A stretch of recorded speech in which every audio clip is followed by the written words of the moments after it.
Bien, nous allons commencer. Bonjour à toutes et tous. Nous sommes réunis aujourd'hui pour émettre un avis sur la nomination de M. Martin Hajdari à la présidence de l'Autorité de la régulation de la communication audiovisuelle et numérique, l'ARCOM. Cette nomination fait partie de celles sur lesquelles notre commission, en raison de ses compétences en matière de communication, doit se prononcer au préalable en l'application de l'article 13 de la Constitution, ainsi que des dispositions de la loi organique numéro 2010-837 et de la loi numéro 2010-838 du 23 juillet 2010, relative à l'application du 5e alinéa de l'article 13 de la Constitution. Je rappelle qu'au terme de cette procédure, si l'addition des suffrages négatifs émis dans les commissions compétentes de l'Assemblée nationale et du Sénat atteint les 3/5 du total des suffrages exprimés, le président de la République ne peut pas procéder à la nomination. Avant d'émettre notre avis, nous allons entendre M. Martin Hajdari, qui s'est rendu hier en fin de journée devant nos collègues de la Commission de la culture au Sénat pour le même exercice. En conséquence, le dépouillement des votes des deux commissions aura lieu à l'issue de notre audition. Donc, bienvenue, M. Hajdari, devant notre commission pour cette audition diffusée en direct sur le site de l'Assemblée nationale. Cette audition va vous permettre de nous exposer votre projet pour l'ARCOM, ainsi que la façon dont vous concevez le rôle de président d'une autorité dont les compétences n'ont fait que s'étendre au fil du temps et dont les décisions sont régulièrement critiquées. Je souhaiterais pour ma part vous poser deux questions. Quel regard portez-vous sur la proposition de loi relative à la réforme de l'audiovisuel public et à la souveraineté audiovisuelle adoptée par le Sénat et inscrite à 2 reprises à l'ordre du jour de notre Assemblée, sans avoir encore pu être discutée? La création proposée de la holding France Média vous semble-t-elle opportune ou porteuse de certains risques? Ma deuxième question, quelle est votre appréciation sur le contenu de la proposition de loi transpartisane visant à garantir le droit d'accès du public aux informations relatives aux enjeux environnementaux et de durabilité, signée par des députés provenant de 8 groupes politiques différents et dont plusieurs siègent dans notre commission? Ce texte s'intéresse au traitement médiatique des enjeux écologiques et complète les prérogatives de l'ARCOM en lien avec la protection de l'environnement dans le domaine de la communication audiovisuelle et numérique. Je vais d'abord laisser Madame Lingemann Delphine, qui a été nommée rapporteure sur cette proposition de nomination. Je vais la laisser prendre le soin de présenter votre carrière, Monsieur Hajdari, et de poser ses premières questions. Ensuite, je vous donnerai la parole pour un exposé liminaire d'une quinzaine de minutes, avant que s'engage la phase de questions de mes collègues députés. Je vous remercie. Madame Lingemann, on vous écoute. Merci Madame la Présidente, chers collègues, Monsieur Martin Hajdari. Comme Madame la Présidente l'a indiqué, votre nomination ne pourra être effective qu'après un vote dans chaque commission compétente de l'Assemblée nationale et du Sénat, dans les conditions prévues par l'article 13 de la Constitution. En ce domaine, le Parlement dispose d'un pouvoir de blocage à la majorité qualifiée. La règle est simple. Si l'addition des votes négatifs dans chaque commission représente au moins 3/5 des suffrages exprimés au sein des 2 commissions, votre nomination ne sera pas possible. En revanche, si cette majorité qualifiée négative n'est pas atteinte, votre nomination sera confirmée. Je souhaite cependant rajouter que votre nomination repose davantage sur une adhésion plutôt que sur un cumul de votes négatifs inférieurs à 60%. Voilà pourquoi il est important que votre audition nous éclaire sur votre parcours et encore plus sur votre projet pour l'ARCOM. Sur le premier point, votre parcours présente de réelles garanties puisque, conformément à l'article 4 de la loi du 30 septembre 1986 relative à la liberté de communication, vous disposez de compétences, je cite, en matière économique, juridique ou technique, et d'une expérience professionnelle dans le domaine de la communication, notamment dans le secteur audiovisuel ou des communications électroniques. Je rappelle ainsi que vous avez exercé des fonctions importantes au sein de l'audiovisuel public, puisque vous avez travaillé comme directeur général délégué de Radio France avant d'être secrétaire général de France Télévisions. Vous connaissez également bien le travail de l'administration chargée du suivi du secteur, puisque vous avez occupé pendant 4 ans et demi le poste de directeur général des médias et des industries culturelles au sein du ministère de la Culture. Vous êtes également intervenu dans le suivi politique de ces sujets, puisque vous avez été le directeur de cabinet de Madame Aurelie Filippetti, puis de Fleur Pellerin, lorsqu'elles étaient ministres de la Culture et de la Communication. Vos centres d'intérêt ne se limitent pas à l'audiovisuel, puisque votre goût prononcé pour l'art lyrique et la danse vous a conduit à 2 reprises à travailler au sein de l'Opéra national de Paris, une première fois en 2009-2010 et une deuxième fois depuis 2020. Je ne sais pas si votre possible départ de l'Opéra national de Paris pour l'Arcom s'apparenterait à une forme d'enlèvement au sérail, mais votre nomination soulève bien entendu l'intérêt de notre commission.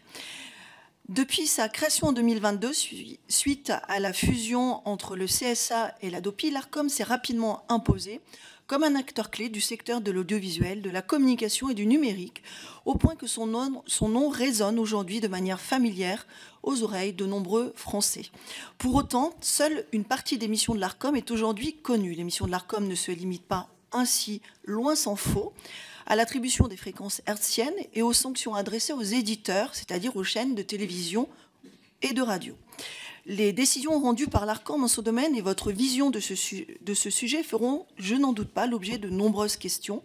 Mais je crois utile de dire clairement que non, le rôle de l'Arcom ne se résume pas à C8 et à CNews, car dans la loi du 30 septembre 1986 relative à la liberté de communication, 30 articles différents sont ainsi consacrés à l'Arcom. Effectivement, le champ d'intervention de cette structure est particulièrement vaste. Outre la gestion de l'attribution des fréquences hertziennes radio et télé et la régulation des médias audiovisuels, l'Arcom nomme les présidents des 3 sociétés nationales de programme, surveille l'utilisation licite et illicite des œuvres protégées sur les réseaux numériques, protège les droits d'auteur et les droits voisins contre les atteintes en ligne, joue un rôle dans la protection des mineurs contre l'exposition à la pornographie en ligne, intervient dans la lutte contre le piratage des droits sportifs, soutient indirectement la création vérifiant le respect des obligations des diffusions des œuvres audiovisuelles et cinématographiques et en contrôlant le respect des obligations d'investissement des éditeurs de services. L'Arcom, vous l'avez compris, est donc un acteur central de notre paysage audiovisuel et numérique. Pour assurer ses missions, cette structure s'appuie sur un collège de 9 membres, sur un peu plus de 350 collaborateurs et sur un budget légèrement supérieur à 50 millions d'euros. Les missions de l'Arcom sont régulièrement complétées par le législateur. Cela était déjà le cas au temps du CSA et de l'ADOPI. Cela l'est encore plus aujourd'hui, puisque la loi du 21 mai 2024 visant à sécuriser et à réguler l'espace numérique a par exemple confié à l'Arcom le pouvoir de sanctionner et de bloquer administrativement les sites pornographiques ne respectant pas leurs obligations pénales d'empêcher l'accès des mineurs à leur contenu. J'espère que votre audition permettra d'évoquer l'ensemble des compétences de l'Arcom et ne se résumera pas... Excusez-moi, je suis désolée. Je reprends. J'espère que votre audition permettra d'évoquer l'ensemble des compétences de l'Arcom et ne se résumera pas à savoir si vous êtes un pro ou un anti-Cyril Hanouna ou Pascal Praud. De mon côté, je souhaitais vous poser 5 questions. La première concerne votre regard sur les évolutions annoncées du paysage audiovisuel sur la TNT. Pour la première fois, l'Arcom n'a pas renouvelé les fréquences de 2 éditeurs sortants, C8 et Énergie 12, et a présélectionné les candidatures de 2 autres candidats, Ouest France TV et Réel TV. Plus récemment, le groupe Canal+ a annoncé renoncer en 2025, en juin 2025, aux 4 canaux qu'il occupait jusqu'alors sur la TNT pour ses chaînes payantes, Canal+, Canal+ Cinéma, Canal+ Sport et Planète+. Ce retrait suscite des inquiétudes, même si Canal+ demeurera assujetti aux obligations des développements de la production d'œuvres cinématographiques figurant dans le décret CAPSAT. Cette annonce du groupe Canal+ pose plus généralement la question de l'avenir de la TNT, sur laquelle je souhaiterais aussi entendre votre point de vue. L'ensemble de la régulation audiovisuelle a en effet été conçu autour d'un modèle simple, en contrepartie de l'attribution d'une fréquence hertzienne, fréquences qui sont par nature limitées. Les éditeurs sont soumis à différentes obligations et prennent des engagements relatifs à la qualité des programmes ou au financement de la création. Or, les Français regardent de moins en moins la télévision par la TNT. La réception par Internet, via les fournisseurs d'accès à Internet, FAI, est maintenant le premier mode d'accès à la télévision et poursuit sa progression. Contrairement aux fréquences hertziennes, le nombre des chaînes n'est pas limité techniquement via Internet. Et dans ce contexte, comment envisagez-vous donc l'avenir de la régulation de l'audiovisuel dans ce contexte de déclin de la TNT? Ma deuxième question concerne la mise en œuvre du principe de pluralisme des courants de pensée et d'opinion par les éditeurs de services. Depuis l'arrêt de Reporters sans frontières du 13 juin 2024, vous le savez, le Conseil d'État impose à l'Arcom de prendre en compte les temps de parole de tous les intervenants pour évaluer le respect du pluralisme et plus seulement des seules personnalités politiques comme cela était le cas auparavant. Tenant compte de cette décision, l'Arcom a adopté une délibération le 17 juillet 2024 qui vise à en préciser les modalités d'application et à décliner ce principe dans les premières conventions conclues la semaine dernière avec des chaînes de la TNT. Nous souhaiterions savoir comment vous comptez mettre en œuvre cette délibération relative au respect du pluralisme des courants de pensée et d'opinion par les éditeurs de services. Quels équilibres préconisez-vous ? Comment le contrôle de l'Arcom devrait-il, selon vous, s'opérer? Ma troisième question concerne les conditions de déploiement de la radio numérique terrestre, le DAB+. En tant qu'élu d'un département rural, le Puy-de-Dôme, je suis particulièrement attachée à ce que ce dispositif se déploie sans dégrader la qualité de ce service en milieu rural. Aujourd'hui, la couverture par le DAB+, de la population métropolitaine a dépassé les 50%. Mais on sait que les 50% restants seront les plus difficiles à atteindre, surtout dans la ruralité et dans les territoires ultramarins. Je vous écouterai donc sur ce point avec une attention particulière, comme beaucoup de mes collègues ici présents, je pense.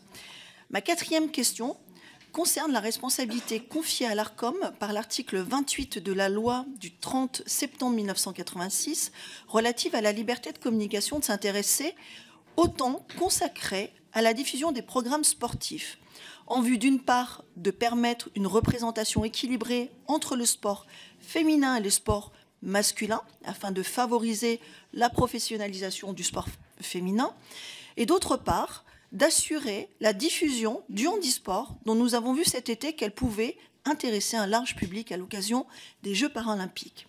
Alors à ce titre, quelle serait votre feuille de route sur ces points en tant que présidente de l'Arcom? Enfin, je souhaiterais appeler votre attention sur la protection des mineurs face au contenu pornographique en ligne.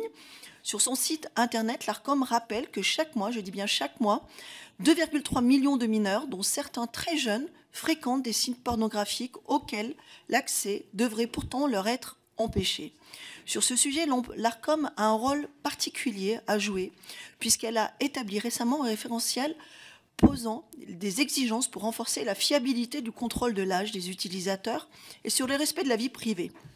La loi du 21 mai 2024 a également confié à l'Arcom des pouvoirs de sanction et de blocage administratif de ces sites pornographiques ne respectant pas cette loi. Ma question est donc très simple. La lutte contre la pornographie en ligne constituera-t-elle également un axe fort de votre projet? Je vous remercie. Merci Madame la rapporteure. Monsieur Ajdari, c'est à vous, quand vous voulez. Merci beaucoup.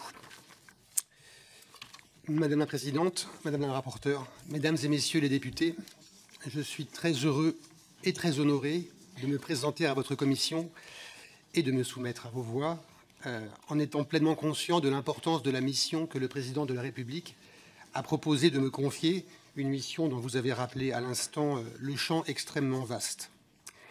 Car en effet, dans un environnement qui est en mutation toujours plus rapide, l'autorité de régulation de la communication audiovisuelle et numérique, l'Arcom, est en effet appelée à jouer plus que jamais un rôle de premier plan pour la qualité de l'information et du débat public, pour la diversité de la création, pour la protection des publics et, en définitive, pour le fonctionnement de la démocratie, de notre démocratie. C'est pour cette raison que l'Arcom entretient un lien si étroit avec le Parlement et avec votre commission en particulier. Avant de vous exposer ma vision des principaux enjeux de l'Arcom pour les prochaines années, permettez-moi de revenir rapidement sur le parcours professionnel qui me conduit devant vous et que vous avez décrit également. C'est un parcours qui présente une triple dimension, qui est culturelle d'abord, mais aussi financière et européenne au gré des différentes responsabilités que j'ai exercées à Bercy, rue de Valois et depuis près de 5 ans à l'Opéra national de Paris. C'est un parcours qui a une dominante assez nette qui est l'audiovisuel public d'abord, dont j'ai eu la chance de pouvoir explorer de nombreuses facettes à RFI et à Radio France auprès de Jean-Paul Cluzel. C'était l'époque où nous avons lancé les premiers podcasts et aussi les premiers éléments en France de la radio numérique terrestre. Puis à France Télévisions auprès de Rémi Fimelin, à l'époque où, lorsque j'ai pris mes fonctions, France 2, France 3, France 5, RFO ont fusionné dans ce qu'on appelait à l'époque l'entreprise unique. Vous voyez que les questions de holding et de fusion se posaient déjà il y a quelques années. J'ai ensuite élargi mon champ d'intervention à la tête de la Direction générale des médias et des industries culturelles, la DGMIC, où je me suis consacré au développement non seulement de l'audiovisuel, public et privé, mais aussi de la presse, du livre et de la musique, en relation étroite avec les différents maillons de ces industries, les sociétés d'auteurs, les producteurs de films comme de musique, les éditeurs de médias comme de livres, les distributeurs, un ensemble de maillons et d'acteurs essentiels à la vitalité de nos politiques culturelles. Cette époque m'a permis de contribuer à quelques évolutions, je crois, assez importantes du cadre juridique de l'audiovisuel. J'en citerai 3. La première, c'est la directive sur les services de médias audiovisuels, dite SMA, qui a intégré dans notre dispositif de financement de la création les plateformes de vidéo à la demande, et ce qui permet aujourd'hui au secteur de bénéficier de 360 millions d'euros annuels supplémentaires. Deuxième exemple d'initiative législative, la loi relative à la lutte contre la manipulation de l'information, qui à l'époque a suscité de nombreux débats, mais qui a marqué un premier tournant, en tout cas un tournant important, dans le rapport du législateur aux faits numériques. Et puis le projet de loi audiovisuel présenté par Franck Riester en 2020, qui est un projet plus vaste, un projet dont l'examen a été suspendu en 2020 par le Covid, mais qui a néanmoins abouti sous le portage et la conduite de Roselyne Bachelot à la création de l'Arcom début 2022, un projet de loi dont plusieurs dispositions se retrouvent dans la proposition de loi portant sur l'audiovisuel public et la souveraineté audiovisuelle du sénateur Laurent Lafon et que votre commission avait prévu d'examiner ce mois et dont sur laquelle je reviendrai à la fin de mon propos. C'est aussi une période où la DGMIC a accompagné des évolutions importantes pour les médias et la presse dans leur ensemble. Je citerai simplement la loi de 2016 visant à renforcer la liberté, l'indépendance et le pluralisme des médias, loi dite Bloch, ainsi que la création d'un droit voisin pour les éditeurs de presse, avancée également importante en 2019, ou encore, toujours en 2019, la création du Centre national de la musique. Ce sont donc des années intenses qui m'ont donné une conviction profonde, c'est qu'il est possible et qu'il est en plus souhaitable de se réarmer ou de s'armer juridiquement, intellectuellement, pour adapter nos politiques publiques face aux bouleversements qu'engendrent les technologies et les usages numériques qui sont aujourd'hui omniprésents. Et c'est fort de cette conviction que j'aspire aujourd'hui, si vous y consentez, à m'engager dans une nouvelle mission pour l'audiovisuel. Alors, quelques éléments sur le projet qui m'inspire, avec la modestie, bien sûr, de celui qui est quand même encore à l'extérieur et qui n'a pas l'expertise de toutes les équipes et bien sûr du collège de l'Arcom. Avant toute chose, justement, je voudrais saluer le bilan remarquable de l'Arcom et de son président, Roch-Olivier Mestre.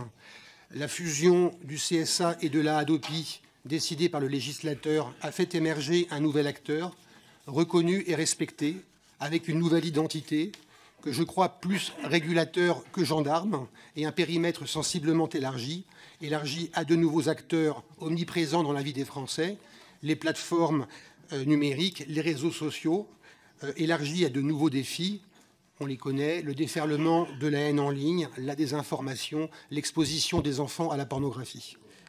Ce mandat est aussi l'adoption du règlement sur les services numériques qui donne à l'Arcom un rôle renouvelé, reposant sur des outils de régulation d'un genre nouveau, plus de supervision, des outils plus souples, plus coopératifs, une compétence nouvelle qu'il s'agit maintenant de déployer et de concrétiser. On sait qu'il y a une très forte attente sur la capacité à intégrer ces nouvelles plateformes dans le champ de la régulation, en tout cas de ne pas les laisser complètement à l'extérieur. Je compte donc m'appuyer sur cet acquis qui est important et sur 3 grands principes qui l'ont inspiré et qui m'inspireront si vous y consentez: la liberté de communication, l'impartialité de la régulation et la collégialité de la décision. La liberté de communication, bien sûr, elle résulte de la loi de 1986 qui définit les missions de l'Arcom, qui est une loi de liberté et en aucun cas une loi de censure ou de police de la pensée. La liberté de communication est le bien le plus précieux, dont l'exercice doit se conjuguer avec son corollaire, qui est le principe de responsabilité, qui intervient dans un second temps. Le deuxième principe, c'est l'impartialité de la régulation. Impartialité vis-à-vis des courants de pensée, de tous les courants de pensée, impartialité vis-à-vis des acteurs publics comme privés ou traditionnels, qu'ils soient traditionnels ou historiques ou plus récents.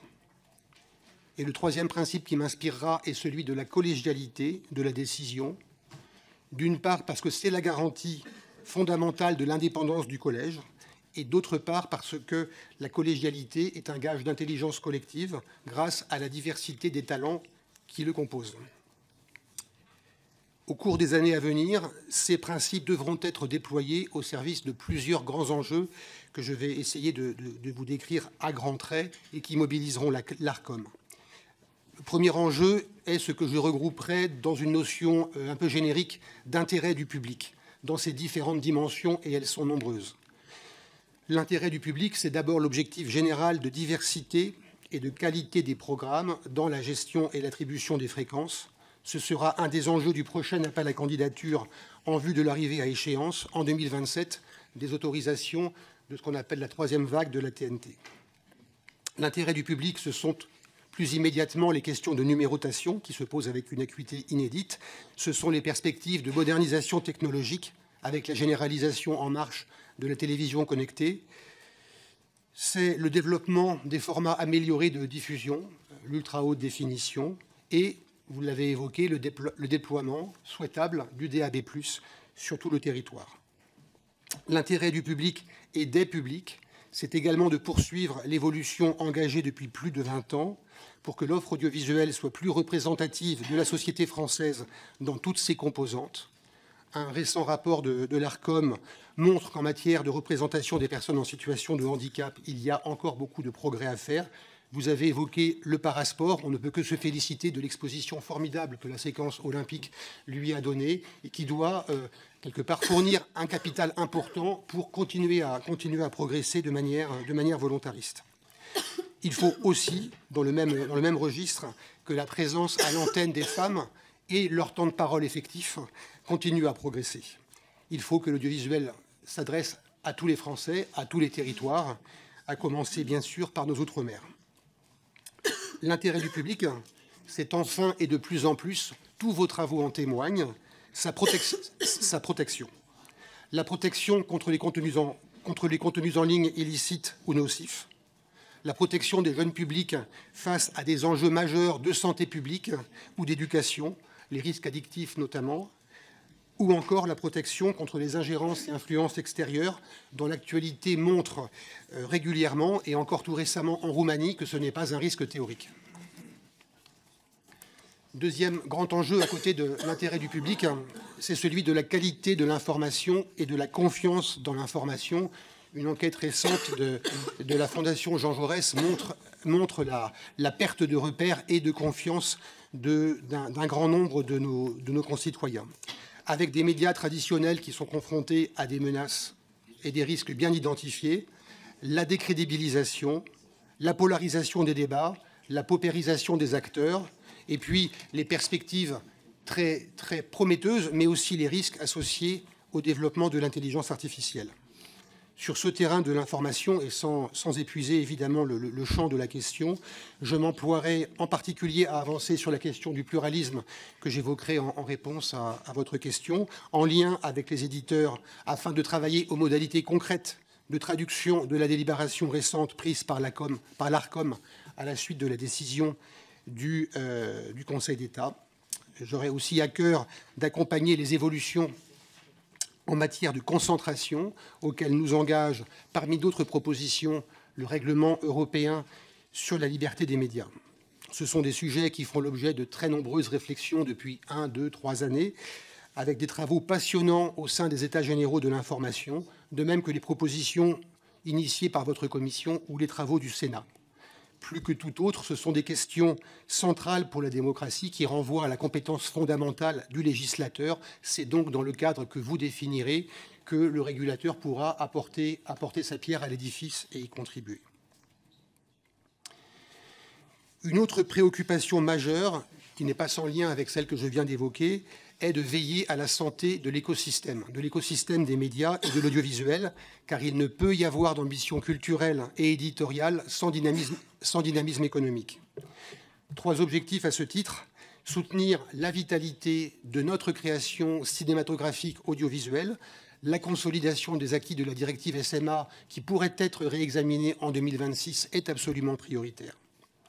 Deuxièmement, réduire les asymétries de régulation entre acteurs du numérique et acteurs historiques, sachant que les acteurs dits historiques assurent 80% du financement de la création, alors que dans le même temps, les nouveaux acteurs numériques occupent aujourd'hui plus de la moitié et demain, d'ici la fin de la décennie, 2 tiers des recettes publicitaires, dont une bonne moitié pour des acteurs entièrement extra-européens. Ce sera l'occasion aussi de se pencher sur le fonctionnement du marché publicitaire, sa transparence et les moyens de l'améliorer. Et puis, dernier enjeu économique, la lutte contre le piratage, celui des films et des séries comme celui des droits sportifs, qui représentent un enjeu évalué à 1,5 milliard d'euros par an. Il y a eu des progrès très encourageants grâce aux outils mis en place par le législateur depuis 2 ou 3 années. Et la consommation illégale a diminué, mais elle reste beaucoup trop élevée. Et sa recrudescence récente depuis la rentrée dernière nous engage à aller plus loin pour que le régulateur puisse être plus réactif. 4e enjeu sur lequel je reviendrai en réponse à vos questions, l'accompagnement des évolutions de notre audiovisuel public, qui représente 30% de l'audience, en télé comme en radio, et qui joue un rôle essentiel pour le financement de la création, pour l'accès à une information de référence, pour le rayonnement international, comme pour la présence dans tous les territoires. L'actualité récente l'a montré dans un contexte dramatique avec la couverture du cyclone Chido qui a été possible dès les premières heures grâce aux équipes de Mayotte la Première. Et je crois que c'est vraiment là aussi un capital extrêmement précieux. Alors bien sûr, le rôle et la singularité de l'audiovisuel public doivent être confortés, de même que son efficacité collective à travers des coopérations plus étroites. La promulgation de la loi organique sur le financement de l'audiovisuel public, qui est aussi un acquis important, vous engage à définir les conditions de cette efficacité collective. Là aussi, j'y contribuerai à mon niveau dans le cadre que vous aurez choisi. Enfin, un dernier défi plus prospectif. Il s'agit d'anticiper le basculement à l'horizon de la prochaine décennie d'un monde dont la diffusion linéaire est le centre de gravité vers un monde plus largement délinéarisé, dont la régulation reste encore largement à inventer.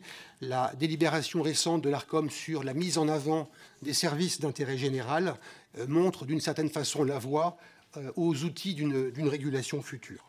Il est clair que la TNT conserve et conservera longtemps des atouts et une attractivité importante. Le récent appel à candidature de l'ARCOM montre bien son attractivité, mais il faut aussi parallèlement se préparer à ces enjeux du futur. Pour finir, quelques mots sur les moyens et modalités d'action et d'intervention de l'ARCOM pour mettre en œuvre ses priorités.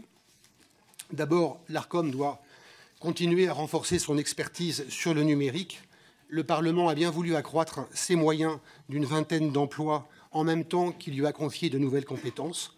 J'espère que ce mouvement pourra se poursuivre, mais la réponse devra aussi reposer sur des redéploiements internes à l'autorité, dont je voudrais saluer la qualité et l'engagement des agents.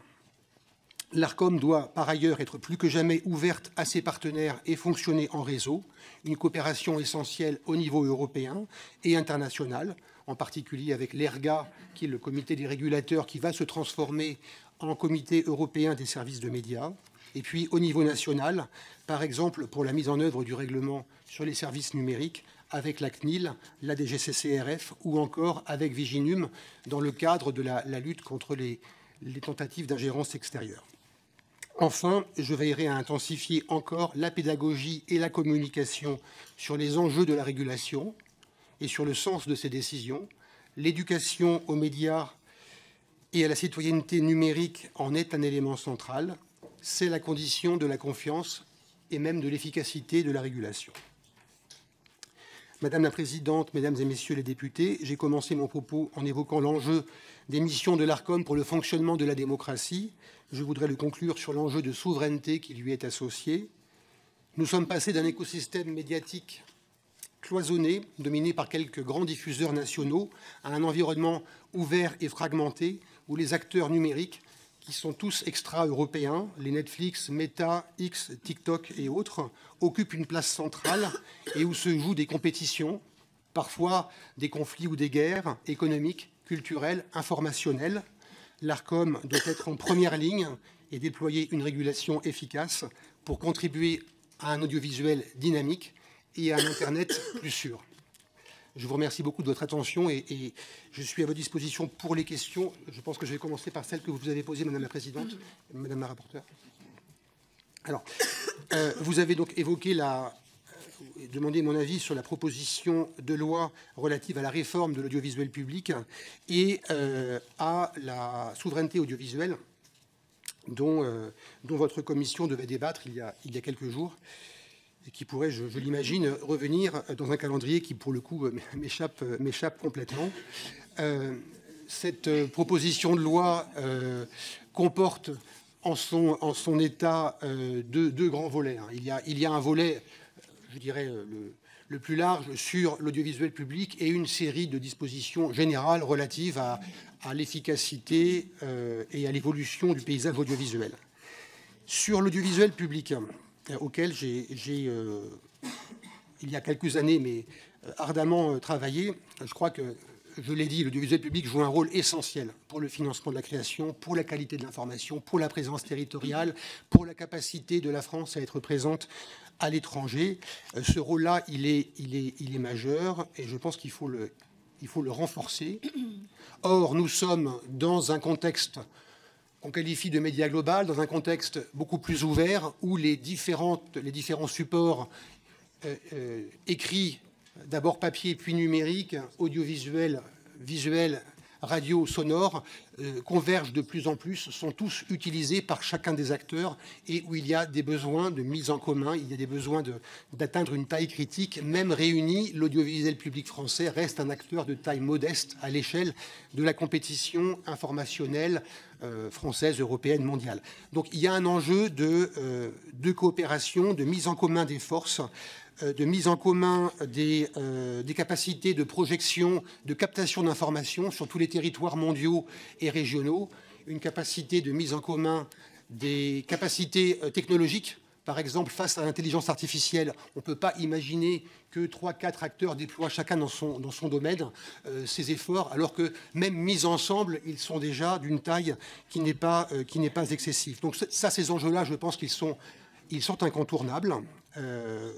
D'une certaine façon, les coopérations initiées avec France Info et avec la présence régionale entre France Bleu et France 3 sont des initiatives qui vont dans ce sens, dont je pense sur lesquelles personne n'aurait tablé qu'elles puissent aller aussi loin il y a 10 ans. Voilà. Maintenant, je crois que beaucoup d'acteurs font le constat, Roch-Olivier Mestre le faisait aussi, que ces progrès sont trop lents ou pas assez rapides par rapport au rythme des changements et la compétition dans laquelle ils s'inscrivent. Il faut pouvoir aller plus vite. Aller plus vite, ça veut dire pouvoir définir plus aisément une stratégie commune à laquelle tout le monde se tient et que tout le monde applique. C'est évidemment un cadre qui doit être défini par le législateur. Moi, la création d'une holding à titre personnel me semble être un cadre intéressant pour préserver l'autonomie de chacune des sociétés et en même temps avoir une capacité de direction intégrée pour définir les sujets sur lesquels, thème par thème, on peut créer une filiale, une structure de projet, par exemple, sur le numérique ou sur tel ou tel aspect. Ensuite, évidemment, ça suscite des questions, des interrogations. On le voit pour France Média Monde en particulier. Il y a des craintes que l'on peut comprendre historiquement de sous-priorisation de la mission extérieure par rapport aux missions nationales. C'est un débat qui est légitime, il faut en parler. Pour ma part, ce que je souhaite, c'est que vraiment on puisse avoir une capacité d'intégration de la décision plus forte pour des coopérations plus actives et en pleine concertation avec les acteurs. Sur les autres dispositions, peut-être j'y reviendrai au gré des questions, si certaines questions posent sur telle ou telle disposition de la proposition de loi, parce qu'elles sont assez diverses, et si je les passe en revue, on va... Oui, je pense que même l'idéal, ça serait qu'on ait les intervenants de groupe, les interventions, et comme ça vous répondrez... Les questions, elles vont se regrouper de toute façon, donc si ça vous va. Sur la proposition de loi qui porte sur l'accès des citoyens aux informations relatives aux enjeux climatiques, pardon si je n'ai pas repris exactement son terme, l'écosystème médiatique, l'audiovisuel, a évidemment une responsabilité très importante sur la sensibilisation des citoyens aux enjeux environnementaux. C'est une mission qui est d'ailleurs vraiment multiforme. Il y a l'intérêt et l'idée, je crois, de créer un observatoire. Alors, il y a un observatoire aujourd'hui qui existe, un observatoire des médias sur l'écologie qui associe des acteurs associatifs, l'ADEME, l'ARCOM, qui le cofinance et qui couvre les médias audiovisuels et, je crois, à partir de l'année prochaine, la presse. Donc, c'est, je crois, quelque chose de très positif. L'ARCOM, de son côté, a associé à son action en matière de sensibilisation aux enjeux relatifs à l'information sur l'écologie, 11 chaînes de télévision, 8 radios et intégré cette dimension dans les conventions qu'elle a passées. Je crois que les éditeurs sont tous engagés aujourd'hui dans des contrats climat qui portent sur la formation des journalistes, sur le décompte, la mesure du traitement du nombre de sujets consacrés à l'écologie ou à l'environnement dans les actualités, également la diffusion de messages de sensibilisation plus générale ou la mise en avant des annonceurs qui eux-mêmes ont passé des contrats climat. Donc je pense qu'il y a tout un arsenal qui déjà existe, qui est déployé par l'ARCOM, que cet arsenal soit accompagné de mesures plus contraignantes. Je n'ai pas un recul suffisant. Je crois que du côté des annonceurs, il y a un peu plus de faiblesse dans leur engagement sur la prise en compte des considérations, notamment d'efficacité énergétique des biens et services qu'ils promeuvent. Donc là-dessus, je n'ai pas un recul suffisant, mais je crois vraiment qu'il faut prendre en considération l'engagement de toute la filière et que par ailleurs, le législateur, par différents moyens, joue son rôle d'aiguillon, me semble tout à fait légitime. Sur le DAB+. Écoutez, moi j'ai travaillé longtemps au sein d'une radio, d'une très belle radio, Radio France. C'est un média formidable. C'est le média de l'intimité, de l'interactivité, de l'accompagnement. C'est aussi le média dans lequel les Français ont le plus confiance. Et c'est aussi un média qui assure, pour le coup, un pluralisme extrêmement large, avec des centaines, voire plus de 1000 services autorisés en tout, dont quelques centaines outre-mer. Donc ce média, il a une importance fondamentale. Et le risque, l'enjeu, c'est que son déploiement sur le numérique soit quelque part limité, contraint et que ce soit surtout les supports, les smartphones, des supports qui sont moins souverains, qui sont moins libres, qui prennent plus de place.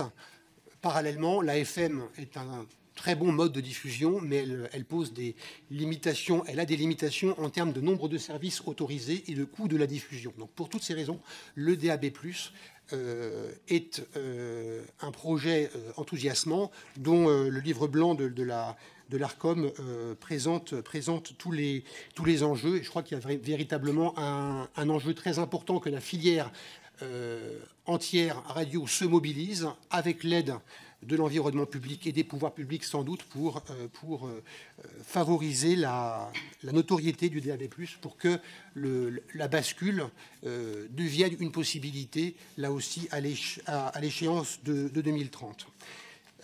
Sur le parasport, j'ai répondu rapidement. Sur le sport féminin, nous avons évidemment quand même enregistré avec les JO, mais déjà avant, une présence beaucoup plus forte du sport féminin, notamment des sports collectifs, du football, du rugby, qui deviennent aujourd'hui des événements attractifs à l'antenne, et c'est très bien.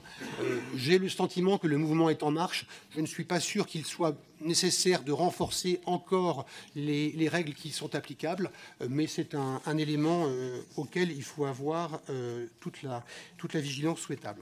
Monsieur Ajari, alors ce qu'on va faire, c'est que vous allez, je pense que vous allez garder vos réponses pour dans quelques minutes, puisque de toute façon, les questions des orateurs de groupe vont se regrouper et se recouper complètement. C'est souvent le cas. Donc si ça vous va, on passe aux orateurs de groupe et puis ensuite vous ferez une réponse globale. C'est parfait. Nous commençons donc avec monsieur Philippe Ballard pour le Rassemblement national. Merci Madame la Présidente. Monsieur Ajdari, tout d'abord se pose la question à court et moyen terme de la survie de nos acteurs audiovisuels, radio et télé. Vous l'avez abordé il y a quelques instants, submergés par les normes désuètes, il faut bien le dire, qui pour certaines datent du siècle dernier et qui ne sont absolument plus adaptées au marché actuel et à l'explosion du numérique et des GAFAN, comme vous le signaliez il y a quelques instants. Il est désormais urgent pour nous de tenir compte de la concurrence frontale que subissent les acteurs historiques français. Nous ne comptons plus les différents dispositifs anti-concentration qui brident le développement du secteur. C'est un constat partagé par de nombreux acteurs, dont des universitaires comme Francis Ball, par exemple, ancien membre du CSA, ancêtre, si je puis dire, de l'ARCOM, qui considère que nos acteurs, je cite, souffrent d'un trop grand émiettement et que la réglementation française devrait, je cite encore, se donner pour objectif la puissance des acteurs nationaux dans un univers, celui des médias, de plus en plus global. Donc la question est simple, êtes-vous favorable à un assouplissement des règles anti-concentration pour que subsiste une souveraineté audiovisuelle française? Ensuite, le rôle de l'ARCOM est d'assurer une certaine neutralité des propos tenus sur les antennes. Comptez-vous assurer un réel contrôle des antennes de l'audiovisuel public, alors que les Français sont de plus en plus nombreux, on le sait, les enquêtes le démontrent, à avoir de la défiance envers les journalistes? Il est inacceptable de continuer à voir des émissions manquant gravement à leur obligation de pluralisme sur les antennes du service public. Les exemples ne manquent pas. J'ai en tête, par exemple, durant les élections législatives, une émission sur France Inter en public se vantant tout simplement de faire une émission anti-Rassemblement national. Ou encore, plus récemment, sur France 5, le présentateur sortant de sa neutralité en accusant Boualem Sansal d'employer, je cite, les mots du colonisateur et en n'apportant aucune contradiction, alors même que plusieurs intervenants accusaient gravement l'auteur emprisonné en Algérie. Je ne parle pas des programmes aux dérives ouvertement wokistes sur France 24 ou France TV / épinglé à de nombreuses reprises, ce qui avait poussé d'ailleurs le directeur des programmes à admettre, je cite, des erreurs et maladresses dans les diffusions de certains contenus. C'est pourquoi, et j'en terminerai, Monsieur Ajari, nous attendons des réponses claires sur ces divers points. Merci. Je vous remercie. Pour le groupe Ensemble pour la République, Céline Calvez. Merci Madame la Présidente. Monsieur Ajdari, l'autorité de régulation de la communication audiovisuelle et numérique, l'ARCOM, à la présidence de laquelle votre candidature nous est proposée, a des missions déterminantes dans l'espace public.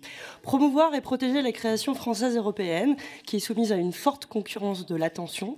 Il en relève de notre liberté, de notre capacité d'influence et de choisir le monde.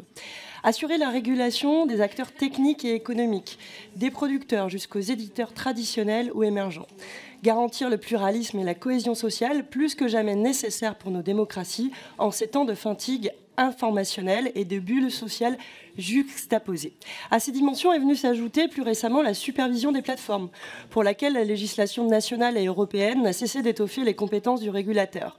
Une dimension européenne, vous l'avez souligné, que vous connaissez et qui fait écho au travail renforcé de coopération de l'ARCOM avec les régulateurs des autres États membres via l'ERGA. En 2025, vous aurez à finaliser le renouvellement des fréquences TNT au même titre que la renumérotation des chaînes sur ces services. Il vous faudra aussi, avec les membres du collège de l'ARCOM, déterminer la candidature à retenir pour présider France Télévisions. Par ailleurs, les conclusions issues des travaux des États généraux de l'information ouvrent la voie à des évolutions. J'aimerais m'attarder sur les préconisations des EGI en termes de concentration des médias, au cœur du besoin d'investissement financier, mais aussi du pluralisme et de l'impartialité. Quelle en est votre vision ? Enfin, autre défi qui est constant, de stopper les asymétries existantes entre les médias traditionnels et les médias plus récents. Faut-il tout libéraliser ou davantage contraindre les acteurs qui ne le sont pas encore assez ? Dès lors, avec votre réponse sur votre projet et considérant votre parcours attestant d'une forte expertise, le groupe Ensemble pour la République votera en faveur de votre candidature à la présidence de l'ARCOM. Je vous remercie. Je vous remercie. Pour le groupe LFI-NFP, Aymeric Caron. Merci Madame la Présidente. Monsieur Hajdari, bonjour. Le plus grand échec de l'ARCOM, c'est probablement son incapacité à faire respecter le pluralisme et à empêcher le développement de la parole raciste et mensongère sur de nombreuses antennes. Un exemple. Pendant la dernière campagne des législatives, Europe 1 a mis en place une émission politique quotidienne dédiée aux idées de l'extrême droite, avec des chroniqueurs d'extrême droite et des invités d'extrême droite. Émission qui a servi à taper sur le nouveau Front populaire en général et sur la France insoumise en particulier. Alors l'ARCOM a réagi, mais tellement mollement que l'émission a continué presque comme si de rien n'était. En fait, si l'ARCOM est vraiment un gendarme de l'audiovisuel, c'est un gendarme qui n'a rien à voir avec ceux qui sont envoyés par exemple à Sainte-Soline, parce que l'ARCOM avertit beaucoup, mais réprime rarement. D'ailleurs, le journal Politis a récemment interrogé d'anciens membres de l'ARCOM et l'un d'eux dit ceci: l'ARCOM est une machine lourde et à la ramasse face à l'agilité des chaînes d'information et d'opinion. Ma première question est donc celle-ci.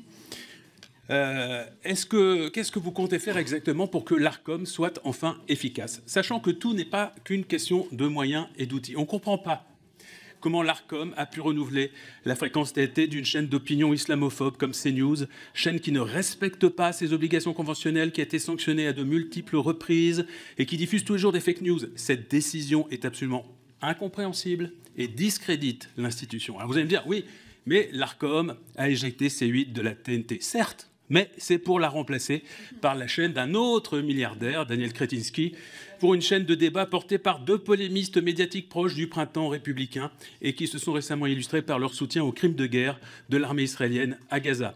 Ma deuxième question est donc, est-ce que vous êtes d'accord avec ces choix de l'ARCOM pour la TNT ? Enfin, troisième question. Vous venez de vous prononcer pour que la télévision et la radio publique française aient une présidence commune dans une holding. Comment expliquez-vous alors que tous les syndicats des entreprises concernées, voire les directions, soient opposés à cette présidence commune? Est-ce que c'est parce qu'ils ne comprennent pas correctement les enjeux? Je vous demanderai de répondre à ces trois questions avec franchise, sans évitement, d'autant plus que nous n'avons pas d'a priori sur notre vote qui dépendra donc de vos réponses. Merci. Pour le groupe socialiste et apparenté, Emmanuel Grégoire. Merci beaucoup, Madame la Présidente. Merci, Monsieur Hajdari, pour cette audition effectivement importante sur une autorité administrative indépendante qui n'a sans doute jamais concentré autant d'attention. Peut-être même ne faut-il pas oublier qu'il ne revient pas aux autorités administratives d'être législateur à la place du législateur ou d'assumer un rôle qui n'est pas le sien. Je voudrais d'abord avoir un message, moi aussi, de soutien à Mayotte, à nos compatriotes de Mayotte, et en particulier, Monsieur Ballard, rendre hommage au service public de l'audiovisuel, qui est le seul en capacité aujourd'hui d'informer via la bande FM ou dans les rares endroits où la télé et l'électricité ont pu être établies, d'informer nos compatriotes de la situation dramatique à laquelle ils sont confrontés. Et donc, je connais votre obsession au Rassemblement national pour tuer le service public de l'audiovisuel. N'en oubliez pas sa mission essentielle, y compris dans les intérêts souverainistes de notre pays qui, je l'avais compris, pouvaient vous préoccuper. Je voudrais moi aussi rendre hommage à Roch-Olivier Mestre pour la présidence qu'il a eue. Ça a été quand même une montée en puissance très spectaculaire de l'ARCOM, y compris dans les attentes sociétales et politiques à son endroit et à travers lui à tous les agents de l'ARCOM. Monsieur Hajdari, d'abord je suis très heureux de vous retrouver ici et à l'évidence, votre parcours atteste de vos compétences pour exercer les fonctions. Madame la rapporteure, vous l'avez très bien dit en introduction. Et pour éclairer notre décision qui nous conduira à voter tout à l'heure, je voudrais vous interroger sur plusieurs sujets qui me paraissent importants. Peut-être aurez-vous plus de liberté de le faire si vous étiez dans le futur président, mais qui me paraissent quand même fondamentaux pour garantir notamment l'indépendance de l'ARCOM. Quel avenir de l'ARCOM? Quel avenir pour la plateforme TNT compte tenu de l'annonce de Canal+ de se retirer de la TNT? Quel impact de l'IA sur la régulation audiovisuelle? Et dernière question, un sujet important, la décision du Conseil d'État du 13 février dernier a fait l'objet d'une délibération de l'ARCOM que je considère incomplète. Qu'entendez-vous y apporter dans l'avenir si vous étiez à la présidence? Merci. Pour le groupe La Droite Républicaine, Virginie Duby-Muller. Merci Madame la Présidente. Monsieur Adjari, je vous remercie pour les propos éclairants que vous avez tenus dans votre discours liminaire. L'ARCOM, instance de régulation du secteur audiovisuel, fait aujourd'hui face à de nombreux défis. Renouvellement des fréquences de la TNT, réforme de l'audiovisuel public, régulation du numérique, financement de la création et défense du pluralisme. Votre parcours témoigne d'une expérience riche dans le monde de la culture, avec notamment 3 années par Radio France en tant que directeur général délégué entre septembre 2006 et juin 2009, puis 4 années chez France Télévisions, qui vous conduiront à la fonction de secrétaire général. Ma première question porte sur le projet de réforme de l'audiovisuel public. Comme vous le savez, ce projet était engagé avant la dissolution, devait être examiné pendant l'hiver, mais a de nouveau été mis en pause avec la censure. Avec mon collègue Jérémy Patrier-Létus, que je salue pour son application, nous étions co-rapporteurs de la proposition de loi Lafon adoptée au Sénat concernant cette réforme et avions commencé un cycle d'audition. Dans le temps qui vous sera imparti pour répondre, sans doute trop court sur ce sujet majeur, pourriez-vous esquisser votre vision d'avenir de l'audiovisuel public et notamment votre avis sur cette réforme avec la création de la holding et la question de l'intégration de France Médias Monde? Ma deuxième question porte sur le renouvellement des fréquences de la TNT. Si vous êtes nommé président de l'ARCOM, vous aurez à appliquer des décisions de votre prédécesseur, en l'occurrence la fermeture de 2 chaînes, C8 et Énergie 12, et par conséquent l'installation de 2 nouveaux projets, Ouest France TV et Réel TV. De même, on entend beaucoup parler d'une évolution de la numérotation des chaînes avec la création d'un bloc de chaînes d'information. Comment envisagez-vous ces évolutions qui vont bouleverser l'audiovisuel public? Troisième sujet, l'ARCOM avait lancé une mission sur l'intelligence artificielle en septembre 2023. Quel regard portez-vous sur cette technologie dans les médias qui peut être certes source d'innovation et de créativité, mais peut également être un problème, voire un danger dans son usage? Et donc, comment envisagez-vous de mieux réguler les plateformes? Dernier sujet, la diffusion d'événements sportifs sur des chaînes payantes est marquée notamment cette saison par la diffusion du championnat de France de foot avec des taux de visionnage illicites jamais vus, que ce soit sur les services IPTV ou sur des applications de messagerie comme Telegram. Et donc, comment envisagez-vous de mieux lutter contre ces pratiques illicites? Merci. Je vous remercie. Pour le groupe écologiste et social, Sophie Taillé-Polian. Merci Madame la Présidente. Merci Monsieur Ajdari pour votre propos liminaire qui nous permet d'y voir un peu plus clair. Cependant, je voudrais vous adresser 2 questions. La première question concerne l'audiovisuel public, dont l'ARCOM garantit l'indépendance, notamment par le dispositif qui fait que c'est l'ARCOM qui choisit les dirigeants. Donc l'ARCOM est au cœur du dispositif d'indépendance. Pour autant, quand on parle de holding ou de fusion de l'audiovisuel public, on parle donc de concentrer le pouvoir exécutif au sein d'une même structure, voire même sur une seule personne. Votre peut-être futur prédécesseur, M. Roch-Olivier Mestre, parlait de la nécessité d'une présidence avec une vision. Mais ne pensez-vous pas que concentrer l'intégralité des pouvoirs sur une seule personne peut nuire gravement à l'indépendance des médias audiovisuels publics, surtout dans un contexte où chaque décision budgétaire peut avoir un impact direct et extrêmement grave sur ces entreprises? Et donc, ne pensez-vous pas qu'il est contraire à la nécessité vitale dans la situation actuelle de garantir l'indépendance de l'audiovisuel public? Ne pensez-vous pas que cela représente un danger que de concentrer en une seule paire de mains le destin de l'audiovisuel public? Ma deuxième question est relative aux futures chaînes TNT ou au renouvellement des conventions. Ces conventions, c'est vrai, sont plus précises, certainement plus musclées que ne l'étaient les précédentes. Mais le problème des précédentes, c'était surtout qu'elles n'étaient pas respectées et que l'ARCOM a été obligé de prendre des dizaines de sanctions à l'égard de ces chaînes, notamment 16 à l'égard de CNews en 2024, si je ne me trompe pas de chiffres. Donc le problème de ces conventions, c'est le problème de leur respect. Et de faire en sorte que si une chaîne ne respecte pas les conventions, que ce soit dans la lettre ou aussi dans l'esprit du respect du pluralisme, eh bien, les choses puissent s'arrêter. L'ARCOM a fait montre d'une certaine forme d'impuissance, malgré ces sanctions prises. Comment faire pour que cette impuissance cesse et que l'intérêt général soit respecté sur l'ensemble des chaînes de la TNT? Je vous remercie. Pour le groupe Les Démocrates, Géraldine Bagné.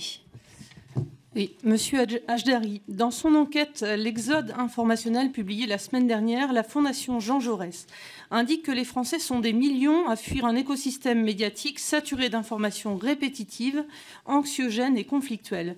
43% d'entre eux jugent peu important de s'informer, 51% estiment ne pas avoir confiance dans les médias d'information. Dans ce contexte bien peu rassurant, je voudrais vous interroger, les démocrates avec moi, sur la façon dont un téléspectateur lambda peut avoir connaissance facilement de la ligne éditoriale d'un média et pour être très clair à son positionnement politique, lorsque celui-ci est assez manifestement revendiqué. Ne faudrait-il pas mettre en ligne sur le site de l'ARCOM une forme d'indicateur de positionnement sur l'échiquier politique des médias, quitte à ce que cet indicateur repose sur une évaluation de téléspectateurs eux-mêmes? Il peut paraître de fait normal qu'un spectateur peu initié à l'univers des médias puisse rapidement être au courant de la sensibilité idéologique de ce qu'il regarde.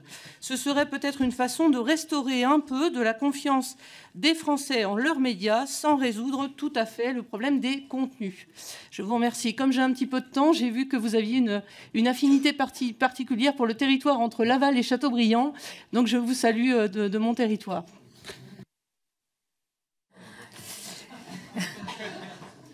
Merci. Pour le groupe Horizon et Indépendant, Jérémy Patrier-Létus.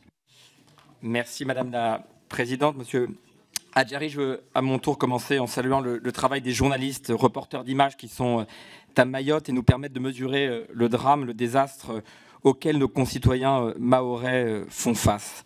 Nous sommes heureux de vous entendre ce matin pour une audition importante, essentielle, tant l'ARCOM, et ça a été dit par mes collègues, joue un rôle majeur dans la crise de l'information que nous traversons, je dirais même la guerre de l'information à laquelle nous faisons face. Le choix de son prochain président revêt donc une importance particulière pour les législateurs que nous sommes, car nous aurons à travailler étroitement ensemble pour apporter des réponses ambitieuses, y compris législatives, aux menaces majeures qui pèsent sur le secteur. Progression préoccupante des fausses informations, ingérence étrangère, situation de quasi-monopole des plateformes et des acteurs du numérique, contenu illicite, les défis sont nombreux. Je voudrais rajouter, vous l'avez fait, les bouleversements des usages et des technologies numériques conjuguées à la crise des médias traditionnels qui posent des enjeux majeurs de souveraineté. Il faut tenir compte de la concurrence majeure de ces acteurs du numérique et, vous l'avez dit, poser la question de l'asymétrie de régulation entre les acteurs traditionnels et ces plateformes. Nous sommes, il faut le dire, à la croisée des chemins et la mission du prochain président, je l'ai dit, est sans doute l'une des plus importantes sur laquelle notre commission aura à se prononcer. À ce titre, je veux saluer votre parcours, votre connaissance approfondie de ce secteur et votre vision, celle d'un serviteur de l'État qui a dédié sa carrière à son service. Je veux réaffirmer au nom des députés du groupe Horizon les principes et les priorités qui nous apparaissent devoir guider l'ARCOM. Principes de liberté et principes de responsabilité, pas de censure ni de police de la pensée, mais une responsabilité des acteurs, garantie du pluralisme de l'information et son corollaire, l'impartialité de l'ARCOM vis-à-vis des courants de pensée des acteurs privés comme publics, et vous l'avez dit, principe de collégialité de la décision. J'aimerais vous interroger sur les règles juridiques que nous pouvons mettre en œuvre pour répondre aux bouleversements technologiques. Vous demandez d'approfondir la question de la holding et de l'intérêt de pouvoir la mettre en place. Et enfin, vous interrogez sur la question de la revente des fréquences TNT. Aujourd'hui, la règle, c'est 5 ans. Dans la proposition de la Fond, il y avait un enjeu à 3 ans. Qu'en pensez-vous? Voilà, nous soutiendrons votre candidature. Merci. Pour le groupe Lyot, Salvatore Castiglione. Pas vraiment d'intervention, Madame la Présidente, c'était juste une question à poser. D'accord, très bien. Donc vous la poserez après? Voilà. Très bien. Vous pouvez la poser maintenant si vous voulez. Vous voulez Allez, on y va. Ma question concernait les radios associatives qui constituent, comme vous le savez, un lien social majeur pour la vitalité de nos territoires et puis un outil efficace pour relayer les initiatives locales en donnant bien sûr la parole aux acteurs de terrain et aux élus locaux. Et comme vous le savez sans doute, elles assurent également un rôle pour certaines d'une transmission patrimoniale importante car elles émettent en langue dite régionale. Et les Français ne s'y trompent pas car ces radios comptent près de 200 millions d'auditeurs et d'auditrices. Le budget 2025 prévoyait initialement une réduction du fonds de soutien à l'expression radiophonique qui divergeait fortement et avec les grandes orientations définies par des initiatives telles que l'État généraux de l'information, le livrement de l'ARCOM ou encore tout récemment le printemps de la ruralité. Au final, le budget avait pu être rétabli, mais la censure du gouvernement a eu raison de ce budget. Ma question, Monsieur Hajdari, est la suivante. Quelles pistes envisagez-vous pour assurer durablement la pérennité de ces structures si essentielles à nos territoires? Merci. Je vous remercie. Pardon? Oui, très bien. Alors, nous passons maintenant aux réponses de Monsieur Hajdari. Juste pour information, nous avons beaucoup de questions de 1 minute. Donc, on va essayer de couper le temps en deux. Si ça vous va, vous essayez de répondre en 10 minutes. Ensuite, il y a une grosse série de questions supplémentaires et vous aurez là le temps de répondre. Ou si vous voulez, vous prenez 15 minutes. Mais on a presque 20 questions après. Voilà. Vous organisez comme vous voulez. Bien, merci. Si ça me conduit de l'enlèvement au sérail à Châteaubriand, je serai ravi. Voilà.